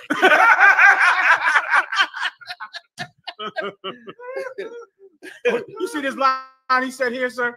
Pilot J said, I agree with y'all, but we have no infrastructure. Let me tell you if I could, sir, about that. I've heard that, of course. Somebody turn the L. I'm sorry. Slocky, go ahead. I've heard that as long as I've been learning under you. We don't have an economic plan. Jesus Christ. Speaking of Umar Johnson, we don't have an economic plan. We don't have an infrastructure. Can you imagine being a black Christian in America and still saying you have no infrastructure? When you go to a church that is as tall as a goddamn mountain, doors as big, 5 and 6 offerings, ATM machines in the lobby. ATM machines in the lobby. The preacher has a $5,000 suit. The preacher has a jet. And then you go to work every day going, I wish we had a black infrastructure. I wish black people had an economic plan. The economic plan is in the church. Right. There's the economic plan. That's your bank. It's buying a jet. It's buying a Rolls Royce every year. Black people constantly with this economic plan, while drug dealers and preachers have jets and Rolls Royces. And can I add? So I don't want to cut it. That's all I got to say. But what I'd like to know is how it is you trying to reconcile a economic plan when you sniffing all the money up in church in the back room. Like you're the one, Jay. Stop messing up the economic plan. Stop the weed. Stop all that. And then we have some money. We'll have a few dollars. You know what I mean? Maybe we might have an extra dollar or two. Sir, I've never heard a drug dealer say, I wish I could sell drugs to black people. Too bad they don't have an economic plan. Right. I've never heard a drug dealer say, damn, I would love to sell drugs to Hispanics, but we ain't got no economic base. Right. Somehow we find the money, don't we? I've never heard a preacher. I've never heard Creflo Dollar, T.D. Jakes say, I would love to take a $200,000 offering, but black people don't have an economic base, so I can't ask for $3 million. Right. Because we always have enough money for churches. For wicked. Always have enough money for wickedness, for drugs, for marijuana, for coke, for the preacher to buy a Rolls Royce. But when it comes down to, can I find a better job? No, we don't have an economic plan. Ain't no strip clubs going out of business. Jesus Christ. Yeah. Ain't no strip club yet. When last you heard so-and-so strip club was shut down today due to lack of patronage? No, strip clubs stay open 20 years.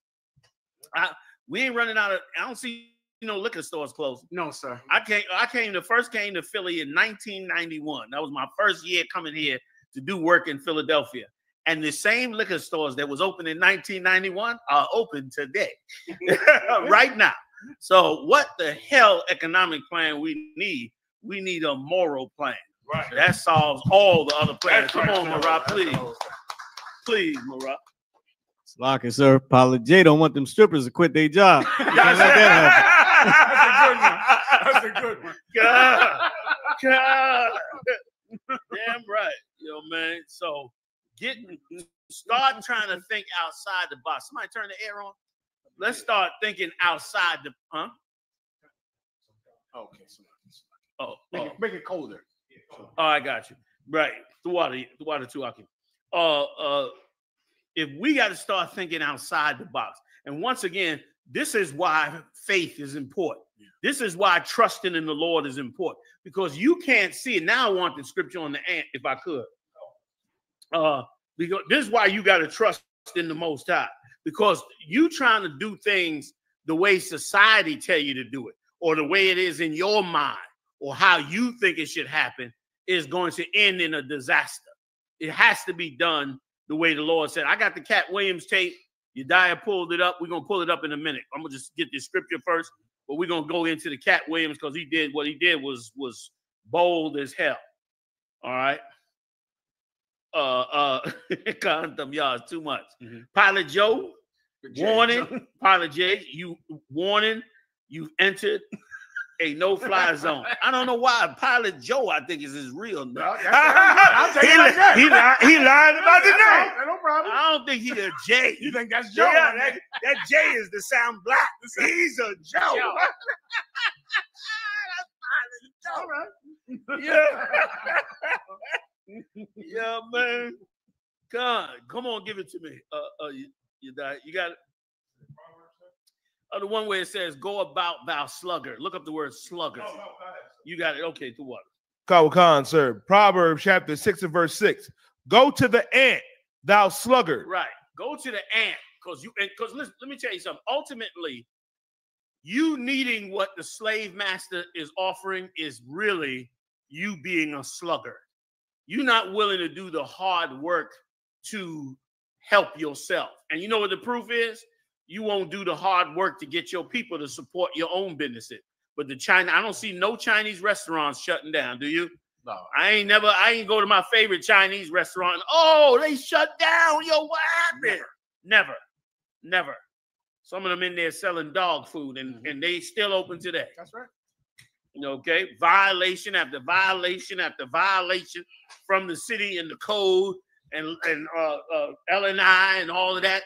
They still open. Okay, go ahead, Op. Consider her ways and be wise. Right, consider her ways and be wise. Learn something from this animal. Go ahead. Khan, verse 7. Which having no God, overseer, or ruler. They got no God, no overseer, nobody ruling over them. But they survive. Here's how they do it. Read. Khan, verse 8. Provideth her meat in the summer. Go ahead. Khan, and gathereth her food in the harvest. So she don't sit up there and wait for some preacher or some white man or some fake religion to tell her to survive. Like Muhammad said, everybody's on Indeed looking for a better job. Everybody does that. So the Lord is saying, take a look at this ant. They prepare their food in the right time. You should be preparing your nation the same way. This ain't just talking about food. This is talking about raising our children. This is talking about building our brotherhood. This is talking about taking every evil thing that has infiltrated us as a people and building upon executing it out of our people. If it's gun violence, really do the work to end the gun violence.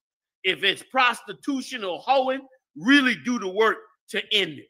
Instead of sitting back saying it can't be done. It can't be done. We don't never come together. I can't stand hearing that no more because the Lord then already showed me the proof that you can come together, that you can win this battle. Okay? That's what it means when you do that. Go ahead, Op. Khan, sir. Verse 9. How long wilt thou sleep, O sluggard? Right. How long you going to sleep? How long you going to be slack? How long before you say, yo, I got to help mine? I got to help my people. Go ahead. Khan, when wilt thou arise out of thy sleep? That's right. When you going to come up out your sleep of all these religions and all the things that they giving you to put you to sleep? And I can't stand to hear somebody talking about, well, I got to go for self, or I can't help nobody unless I help myself. You cannot help yourself if you can't help nobody else. I'm going to hit you with something. You backwards. You cannot help. You know what I'm saying? You cannot help yourself if you cannot help somebody else. Because damn right. Because what you gonna gather for yourself, everybody gonna take. Because you didn't gather for them. But when you gather for them, they're gonna make sure that you eat too. And that's the problem with this. This place is backwards. Christ set the record right. Christ said the nation, the leaders of the, I'm paraphrasing, the leaders of the heathen exercise lordship. You understand? In other words, they get the best of everything while the little people starve. But Christ said, it shall not be that way with you. He said, the greatest of you, let him be your servant. We're building this nation in a different way than the white man's way of building this nation. We build this nation by building it from the bottom. Christ went to the poor. He didn't go try to get into the halls of the rich and the wealthy and the power. He didn't go see Herod. He never even spoke to Herod. Herod knew about him, though, because he went to the poor and he raised the poor up, and they raised their families up, and they raised this nation up.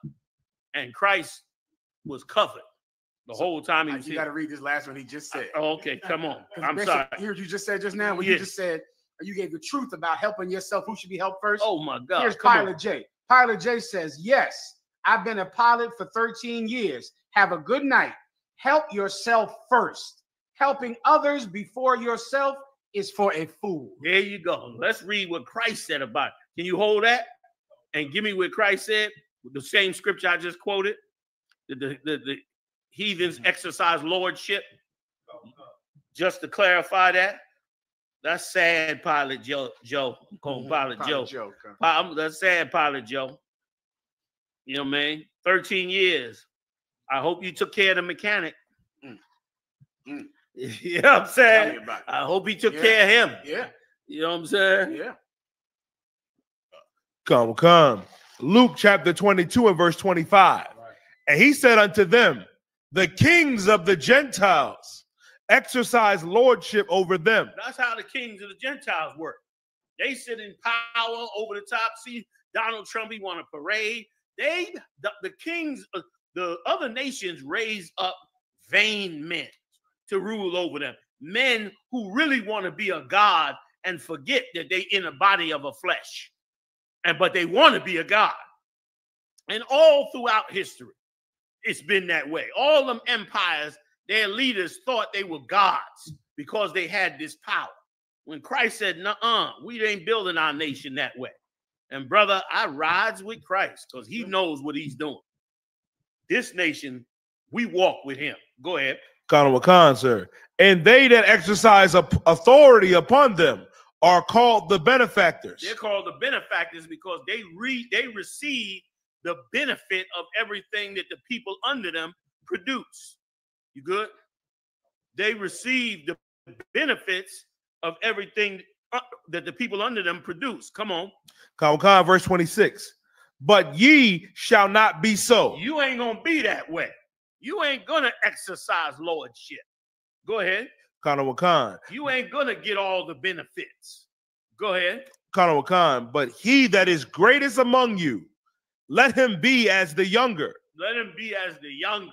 Let him be the guy helping everybody.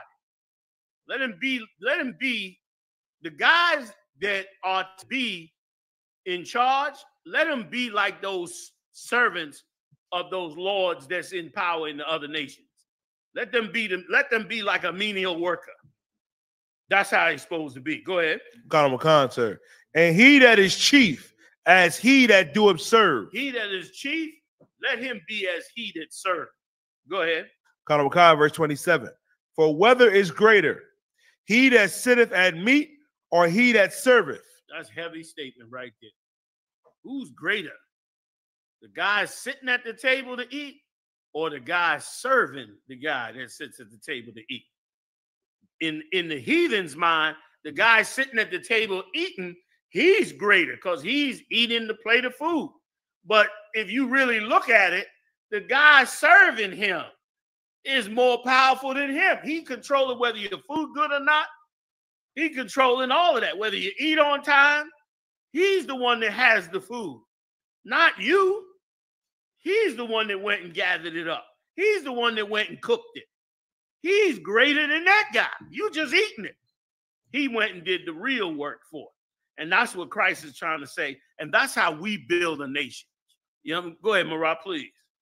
If I may, sir, Come. concern, his name is Pilot J, but if you notice all them real 007 type of movies, Yeah. anybody that when they get taken down, who they go to? They go to the pilots, they go to the people that serve. They corrupt the younger person so they can take over the country, or they could get the other person. Like They don't go talk to the other rich people. Colin McCann. They need the people on the bottom to help them take over. Colin McCann. They will get the guy that work in tech. Yes. And corrupt him, tell him, yeah, we got your cat. We know where your mom live. We need you to do this. Boom. Colin McCann. Sorry, I didn't mean to cut you off. That was it, sir. No, what you're saying is exactly right. That's who they go to, because really that's the guy that's in power. It's just in this world, it's everybody brainwashed to think it's something different when it's not that. You know what I mean? Let's keep on rolling. You got more on that? And if I can, sir, please, the problem with you Christians is you'll never get enough. You'll be helping yourself until you're old and gray and die. You'll never get to helping somebody else. You got to help yourself before you help others. You never get to others. Oprah ain't got enough. Jay-Z ain't got enough. Al Sharpton ain't got enough. A Negro Christian in America ain't never got enough, no matter what they have. So you never get to help nobody else, because you're fooling yourself that, well, once I'm cool, once I'm stable, you ain't never going to be stable because you're still a slave in America. I yield, sir. Damn right. Big shout out to General Kabbalah Mob. He said, he pulled 1 Corinthians 10:24. Let no man seek his own, but every man another man's wealth. Like you can't get plainer than that. Remember, man, our nation, that's why the Lord said this. The Lord said that that by following the Lord's statutes and commandments, the nations will see our wisdom. Like, they don't see that level of wisdom. That's why they're killing each other now, about to go into the Third World War. We're going to get back on that. But that's happening because they can't see this level of wisdom that Christ is talking about. Okay? They can't see that. Like, if we had been any other institution that opened up this many schools, we'd be getting invites to senators' houses. We open more schools across this country and outside this country as regular men in the work of the Lord, serving the Father. Yet it's looked at like not a big deal, when it's a huge deal. But it's not a big deal because we don't take the position of being all that and everything and wanting to hobnob with them. Okay? Let me let you finish real quick so we can get back on the story. You was going to say something, Maya? Did I miss you? I was just going to say, and one of the heaviest cuts Christ did, man, is when he told the brother thought he was good. Look, I don't eat pork. Lord, I don't do that. I follow the laws from my youth. What more do I need to do? I'm good to go, right? You can admit that, right? Christ said, you got all that right, but one thing you lack. Sell all that you got and come follow me. Come get down with my team. And that cracked him. That cracked his shell because he thought he was good. You understand? But he had to realize, oh, man, am I ready to go there? Like, it's one thing you ain't ready to go. You ready to do is give up, what you value, what I mean, for your people. And that's what Christ's going to require from everybody. So, damn right. Damn right. Good ass point. Finish them two scriptures real quick, if you could. Khan Khan, sir. Khan Khan. This is the book of Luke, chapter 22 and verse 27 in the middle. It's not he that sitteth at meat, but I am among you as he that serveth. That's the clearest cut. He said, I'm among you as he that serveth. I'm trying to serve y'all, even though You know what I mean? I'm in full power. You got more? Go ahead. Ye are they which have continued with me in my temptations. And I will appoint you unto you a kingdom. It's like, and I will appoint unto you a kingdom, as my Father hath appointed unto me, that ye may eat and drink at my table in my kingdom, and sit on thrones judging the 12 tribes of Israel. That's what Christ came back and said. He was among you as a servant, but he can give you a great seat to sit at. But he's still greater than you as the servant. You know what I'm saying? That's how Christ's wisdom works. And that's how this nation going to be built. And it's going to be amazing to see. And then other nations ain't going to understand it. You know what I mean? Okay, I yield. Y'all want to move on? Come on. Let's move on, man. Let's get into it. We going where? We going to Umar Johnson, or y'all going to do more on the war? I would say Umar. I would recommend Umar. Okay, let's get on. Let's check out Umar with his big, stupid, Gumby haircut ass. Excuse my friend. First. Oh, with Cat Williams? No, we didn't play that either. The Cat Williams. Yeah, you want which one? I would probably play the Cat Williams one if it's brief. Then we come on back. Could we do that? I didn't get the Cat Williams, sir. Y'all don't got the Cat Williams? Yeah. All of them on TikTok. Yeah, y'all hit TikTok. Couldn't get them. Yeah, it's somebody else's narration. Maybe they blocking point of view, kind of. Damn. Could we get a link or something to give out in the chat room? Q, pull up a link, throw it in the chat. Or somebody who works the chat on for us over here on this side. With some of y'all? Okay. See if you find a link and give it to Muthumya so he can, when he get a chance, he can throw it up in there. You know what I mean? Well, here's another idiot right here, Steven Jackson. Sir, can I bring another comment to your attention? Before you do, let me just, I'm sorry, real quick. Stephen Jackson, you talking about? Steven Jackson. Oh, his comment? Go ahead. Okay, if I could, sir. I was just going to point out, Steven Jackson is in the chat room tonight, sir. Steven Jackson says, I don't agree either. Meaning he agrees with Pilot Joe. Right. He does not agree with you. Right. I agree. I don't agree either. I've been backdoored and betrayed before by my own people. It changed me. I'm sure the con inside a person doesn't leave regardless of religion. I'm assuming the negative he means. So, of course, he's one of those people, sir, that have this same old sad story of your own people, they'll betray you. You can't trust your own family. My own people betrayed me. I wonder, do white people get betrayed by other white people? Right. I wonder, do Chinese people get betrayed by other Chinese people? I wonder, do Arabs get betrayed by other Arabs? I wonder if white people ever have done enough to black people to count as a negative. You understand? Right. Some black woman broke your heart in high school. So what do you say? You can't trust black women. I have to only date white women because a black woman took me to child support court. Right. Maybe one day you could count slavery and lynching and oppression as important as your high school sweetheart that broke your heart. Right. Like your own personal problem, some old heartbreak you had in high school now means that I have to forget about slavery. I have to forget about the nationwide heartbreak that white people have given my people because Steven Jackson, his best friend from high school, slept with his girlfriend. So now I can't care about black people. Everybody's own people betrays them. Who in the house is going to betray you? That's why it's called a betrayal, right? Because the person is close to you. Chinese people are betrayed by Chinese people. Japanese people are betrayed by Chinese people. That's the whole point. But someone who cares more about their people than they do themselves, they won't count something personal that happened to them to be bigger than something that happened to all of us. Something like slavery and oppression and being lynched. Steven Jackson is just a broken-hearted little boy. That's why y'all need to come into the UPK and get help with your traumas, man.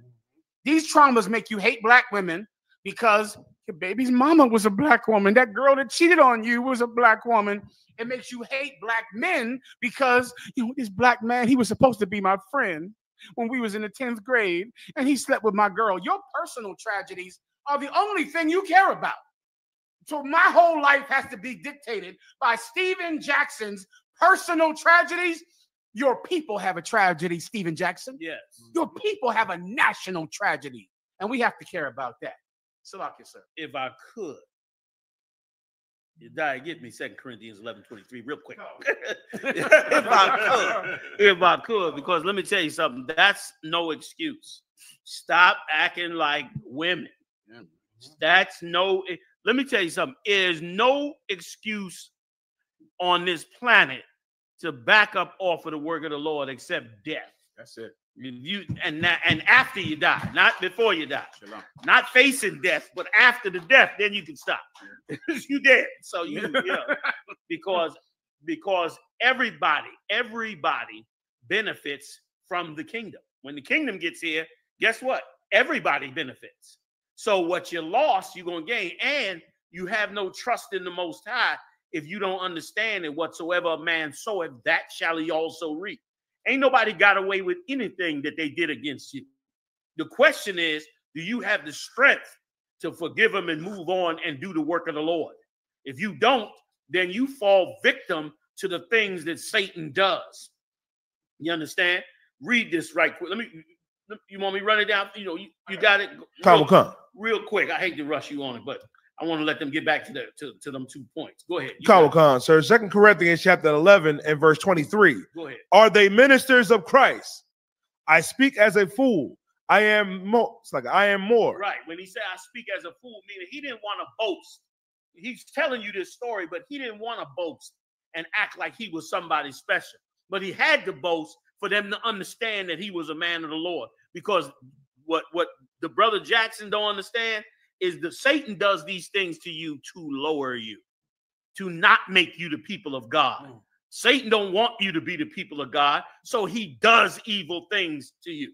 That's what slavery and chains and punishment is for. It's the Lord lowering you so that you can get right to rise again. But if you go into the evil, you will stay lowered.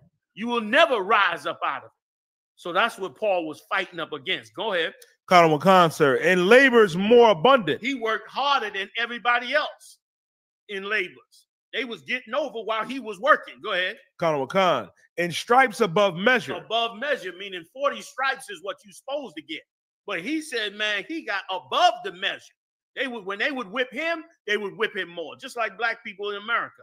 Instead of getting the regular prison time, they're getting more prison time. You know what I mean?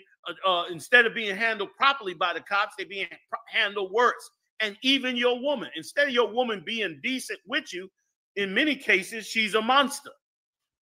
More of a monster than a white girl. That's why weaker brothers run and get a white girl, believing that they're in a safer place and an easier road until the white girl bite them back. The only difference with the white girl is she's a snake. So she don't bite you right away and make you think, oh, I'm in a better place. I got a good woman, until she come and take half that track from you. Then you realize it. Keep going. Khan, sir. And prisons more frequent. He went to jail more than other brothers. That's why they didn't look at him with the respect that he should have been looked at when he was going to jail and everything to do the work of the Lord. You're going to catch hell in times, certain times. In death of the Jews 5 times received 40 stripes. Right. Damn. When he got caught by his own people 5 times, he got stripes. You understand? 40 stripes except for one. Meaning 40 stripes is like the worst you're supposed to get. Yet he got 40 every time except for once. Go ahead. Khan. Verse 25. Thrice was I beaten with rods. 3 times they beat him with rods. Go ahead. Once I was stoned. Once he was stoned. And it tells you in the scriptures in another part that when they stoned him, they thought he was dead. And the brothers came and dug him up out the rocks and took him and healed him back up till he could move again. Go ahead. Khan. Twice I suffered shipwreck a night and day. Twice he suffered that shipwreck. Go ahead. Khan. Have I been in the deep and journeys often in perils of water? Khan. And perils of robbers. Listen to this part good. Go ahead. And perils of robbers. And perils by my own countrymen. In perils by his own countrymen. He got betrayed. Right. They cut his throat. They did him dirty. They backdoored him. You understand? Go ahead. Colonel McCon, sir. In perils by the heathen. The heathens all did something wrong to him, just like they doing to us today. Go ahead. Colonel McCon. In perils in the city, in the perils in the wickedness. It's like in the wilderness. That's right. In perils in the sea, in perils among false brethren. In perils where? Among false brethren. He had brothers that he thought was down with him, and they were false brothers. They was on their own interest.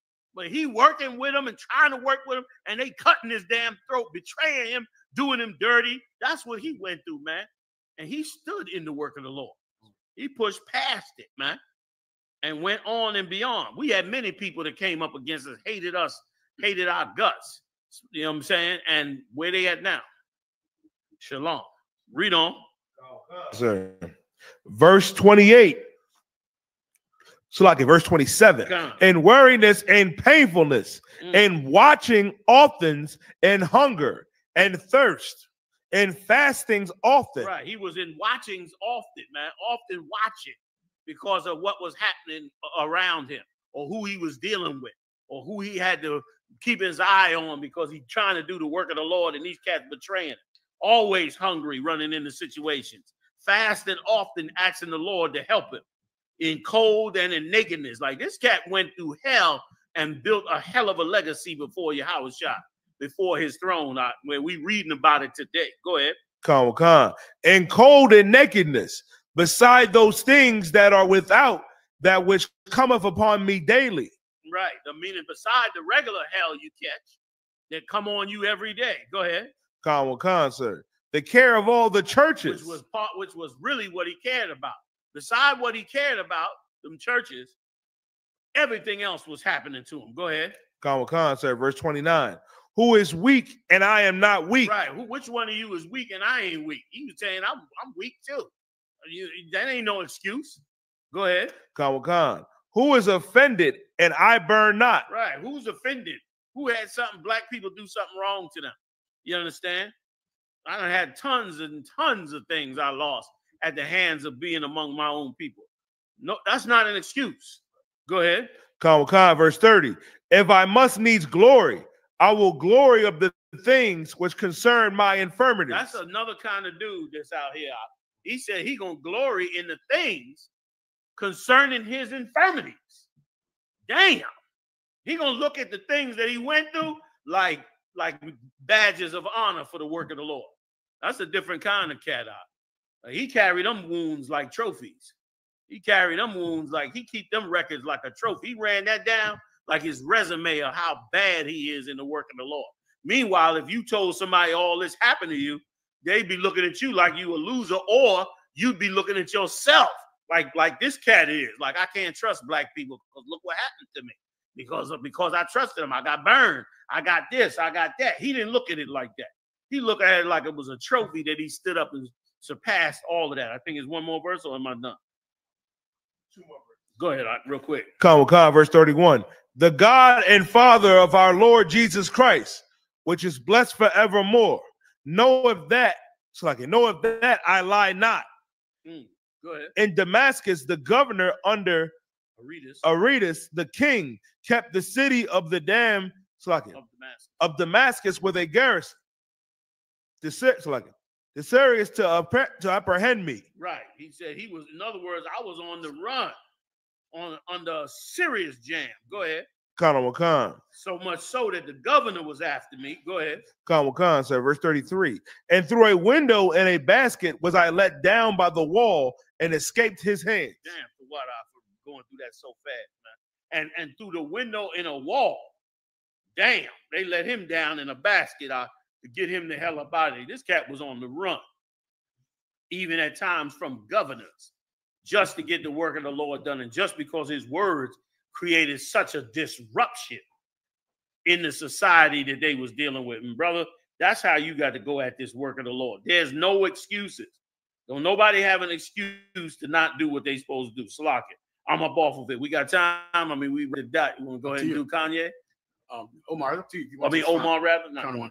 Don't matter to me. Let's ride.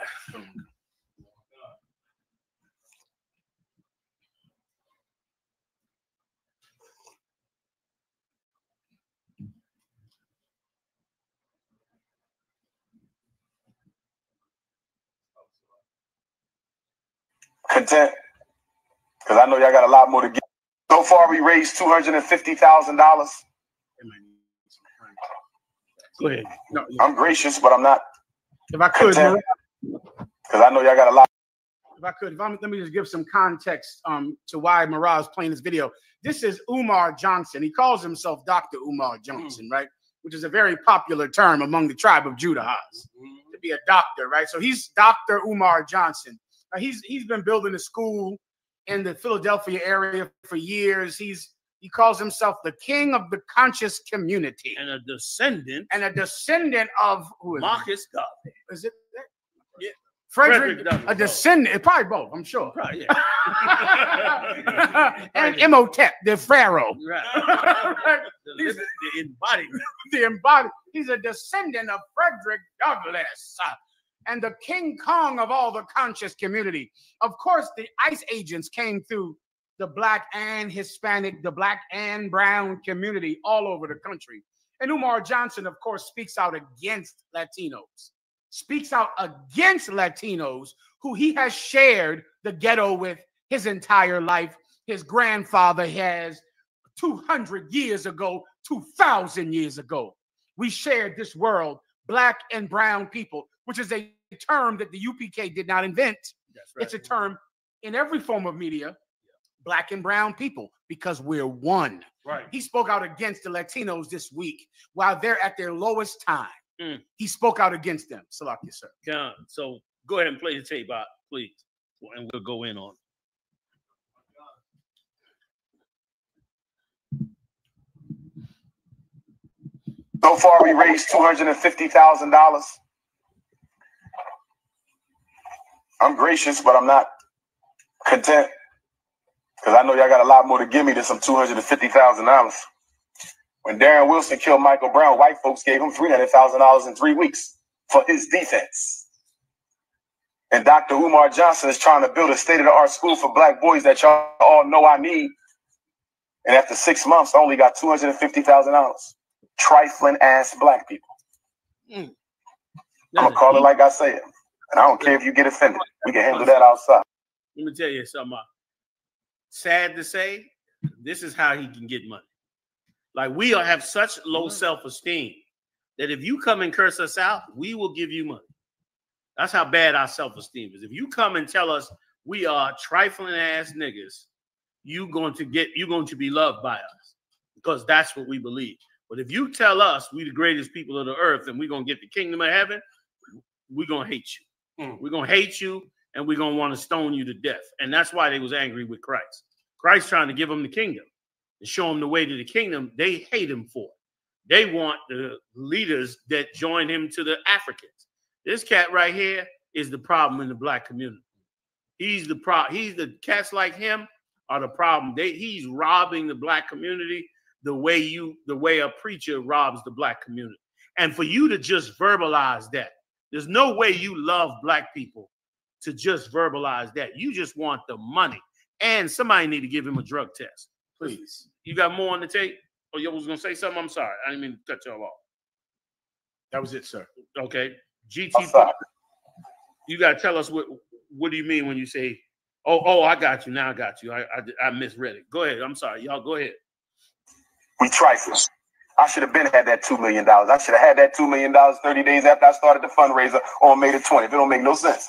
But y'all sure call me up when the school's messing with your son. Did you make a donation to my school? Oh, not yet. Bye. Click. That's the new Umar. You want some help with your son? Did I get a donation? No, I want to hear that. Mail the donation, then you call me back, and then I'll help.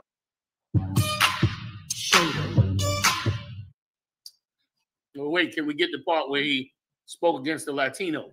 Kind of one kind. We able to pull that one? That one was good too.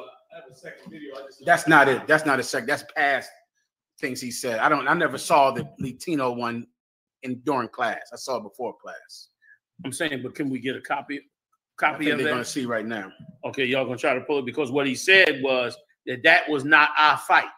That was happening to the Latinos is not our fight. And he said it right before Donald Trump turned around and said, now he's gonna get rid of the Haitians.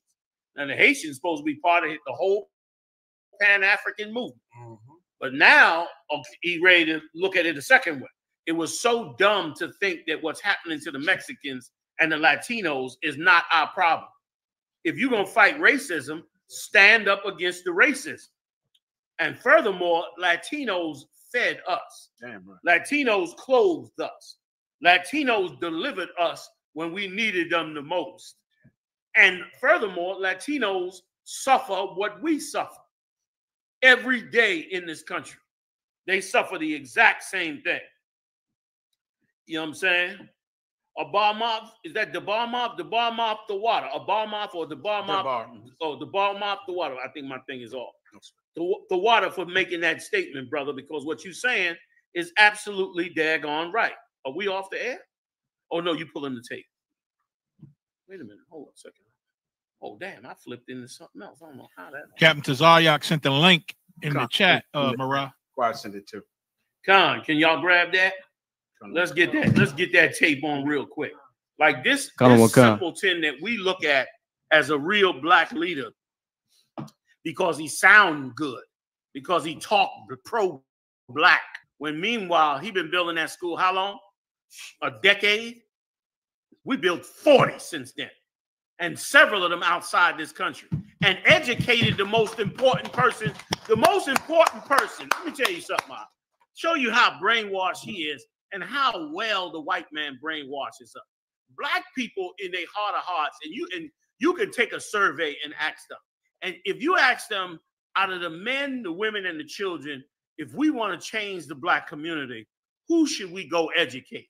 I guarantee you 99% of your answers is going to say educate the children. Of course. Give the money to the children. What does the churches do? What does the NAACP do? They all give the money to students. All give the money to the children. All give the money to people going to college. The people you got to educate are the fathers. The fathers will send the sons and daughters to college. The fathers will bring the family together. What good is your child being educated at Harvard and he's a sodomite, he's a queer, running around chasing men? That's not building your nation, that's destroying your nation. You need men to rule. The Lord said, the flock of my pasture are men. That's who got to be educated. And that's why this fool is sitting up there for 10 years trying to build the same school, claiming he going to help people with their children, when what he should be doing is helping us raise up men to wake up and help all the children.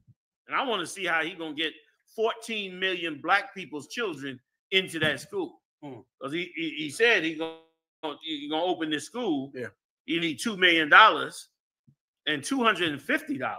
I'll open 10 schools. If I could, sir. Umar Johnson, not only is he hateful of his own people, not only is he a drug addict, you know what else he is? He's naive.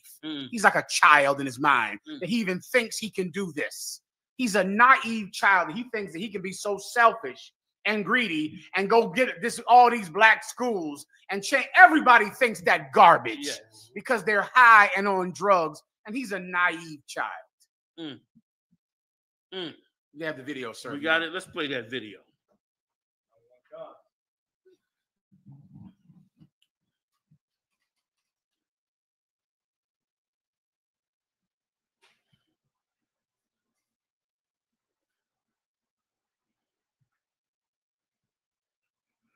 There's something that is so dividing, and it's dividing a lot of communities, I should say. The migrant crisis and ICE agents are present in urban areas, including right here in Chicago. Now, some of our listeners are asking and have asked up to this point, should Black people be getting involved in this issue? Or should we stay laser focused on our own people? Because we're still fighting for basic dignity in this country. Here is my position on the migrant crisis and the migrant protests that are sweeping the country. No group has ever come to America to help Black people. No group has ever helped Black people. You've had individuals participate in Black struggle, but never as a community. European Jews never said we're going to help Black people as a community. Latinos never said we're going to help Black people as a community. They come here to replace us. I think that's enough. I think he's. Hey, can you pause that for a second? Umar Johnson's a goddamn idiot. First of all, the black community was always helped by Latino. What do you think the brown berets were? Why did the brown berets put on berets? They didn't have berets on. You know when they put on berets? When the Black Panthers put on berets. The Black Panthers put on berets, and then they put on berets and called themselves the Brown Berets. And then they followed and did what the, rolled with the Black Panthers. They have always been on our side. There has not been one situation with black people that Latinos did not support us in and did not stand with us. And going back even more, and I don't know what city Umar Johnson grew up in, but if you grew up in New York City, brother, blacks and Latinos was like this in New York City. Blacks and Puerto Ricans specifically were like this in New York City. Okay? We rolled with you would have black friends, Latino friends, and you didn't even see no difference between the two. Go back and look at half of your rappers that you think are black, they really Latino. You think they rap, they black, but they Latino. Okay, I should have got a list of some of the names. All them cats that pioneered rapping, where you think breakdancing come from? Blacks didn't start breakdancing. Latinos started breakdancing. I was there. Latinos started that breakdance. That pop locking, this shit, they do this shit here, that started from Latinos. Why did that start from Latinos? Because blacks were rocking out the new hip hop music. What did Latinos do? They joined in with the dance. The music, the Judah had the music. Latinos brought in the dance. They merged together. Go look at all the old videos and movies that they made. What are they, Beach Street? All those movies, blacks and Latinos were together. Who you think started tagging up the trains in the 70s? That was Latino. They was teaching blacks how to tag the train. Latinos totally contributed with us. There is no separation between us and Latinos, especially Puerto Ricans, because Puerto Ricans have citizenship. So they were traveling from Puerto Rico to New York like it was nothing, and other cities. So they built whole communities. Where do you think the South Bronx was? The South Bronx was all Latino. The West Bronx, the East Bronx, all black. You mean they never was with us? They've always been with us in every conflict, not just with the berets. When black people started doing terrorism in the 70s to fight against America, black people, Latinos joined them. Remember they went to Bill Clinton and tried to free all those Latinos that was in prison? Those were Latinos that were fighting with black people to get us free.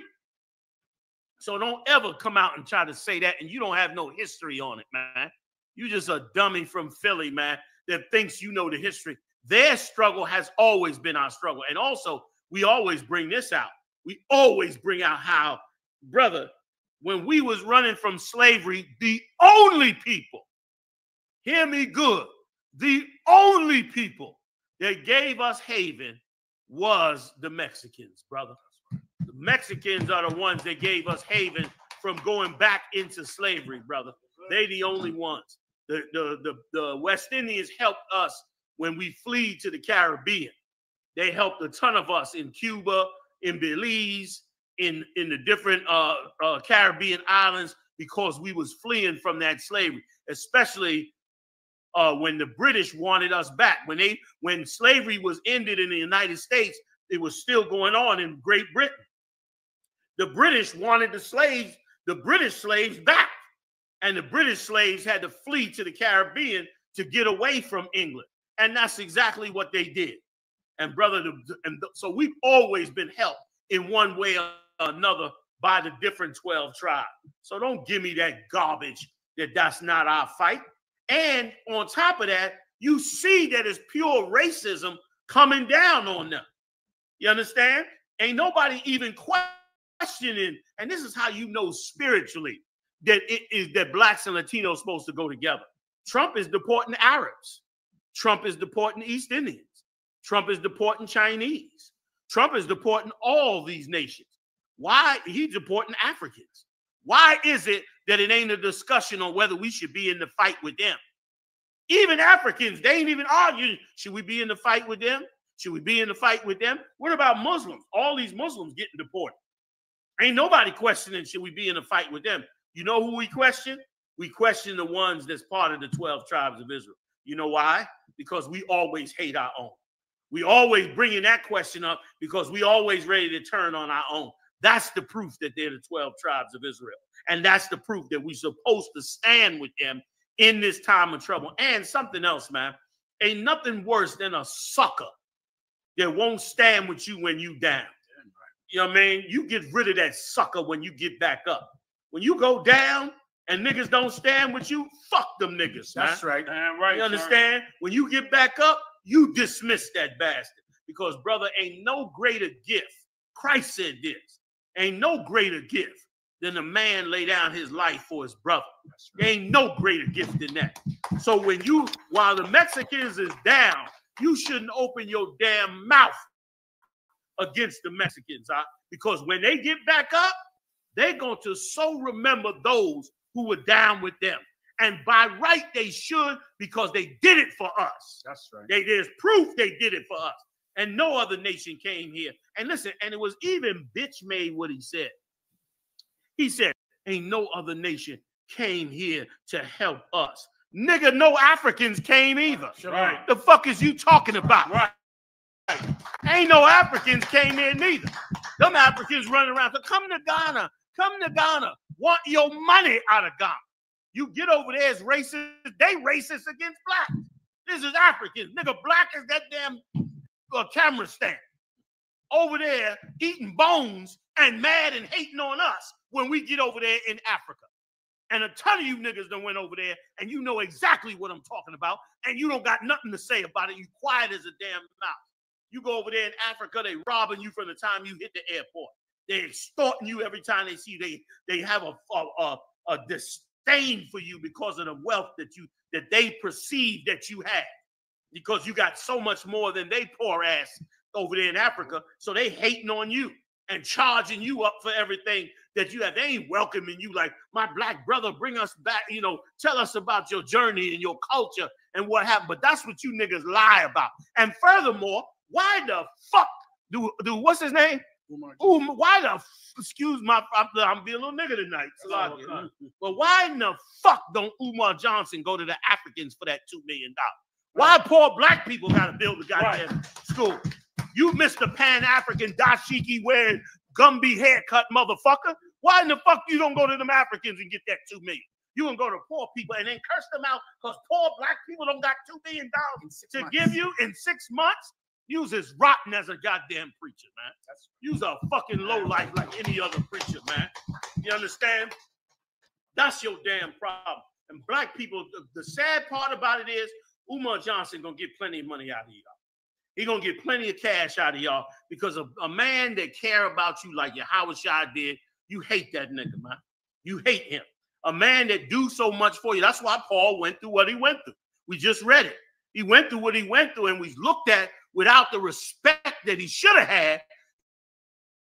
He was looked at as for that respect simply because what he was doing was right.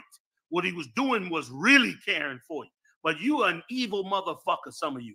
And you prefer somebody that abuses you. If somebody come up and abuse you, you give them everything. You know why? Because you've been being abused for 400 years and that's all you know. That's all, that's all you know. So when somebody treats you like a dog, you accept it, you take it right in. The minute some presidential candidate wants to run for president, he shits all over you, man, including Obama. That's right. Obama did it too. He shits all over you and you join right on in with them. You understand? This clown gonna get up here and say, don't stand with our brothers. You know how long we was in, you know how long we've been riding with them Chicanos, man? Yeah, down in East LA. You understand? You know how long we've been riding in them rice and beans, man? Trying to survive with one another. And you gonna tell us to back up off our brothers? Why? Because you want some Pan-African shit when an African ain't giving you shit. That's right. I like that. That's why I want to see where the African money. Where all that Mutubu money? Shoot, motherfucking what's the name? Nigeria got oil wells. They can inhale 2 million and give it to you. Them niggas don't even give you an audience, nigga. You up running up in the black community, go fly over there. You know what I'm saying? I know why you don't want to fly over there, because you see them purple niggas went over there and they hit their ass with smoke grenades and rocks the size of a grapefruit. They was throwing them rocks out. Them rocks was spinning on there. They was throwing in sliders, curve balls, fast balls, all that shit. And them niggas ran their ass out their damn country. And you gonna turn around and come down on the Lord's people because they don't give you $2 million to build a fictitious school. We done built up, we getting ready. Matter of fact, listen, I'm a little announcement. We getting ready to do a new dedication on our 3rd school in Delaware. I'll get you the date. We getting ready to open, and the 3rd school is so big, it's big enough to be an event center. That's how goddamn big. Big shout out to Zion. Sorry, to Zion. Big shout out to Captain to Zion, man. They getting ready to open up their 3rd building, their 3rd school, and the school is big as hell. You could damn near hold the pad. Not can't fully. So much of us we can't hold the basketball, but you could hold a pretty big event in this school. It's that big, and this is the 3rd school, man, in the state of Delaware. So what the fuck is this clown talking about? We stand with our Latino brothers. Right? We stand with them, man, because Christ stood with them. And we're going to stick with them to the end, man. I'm off my diatribe.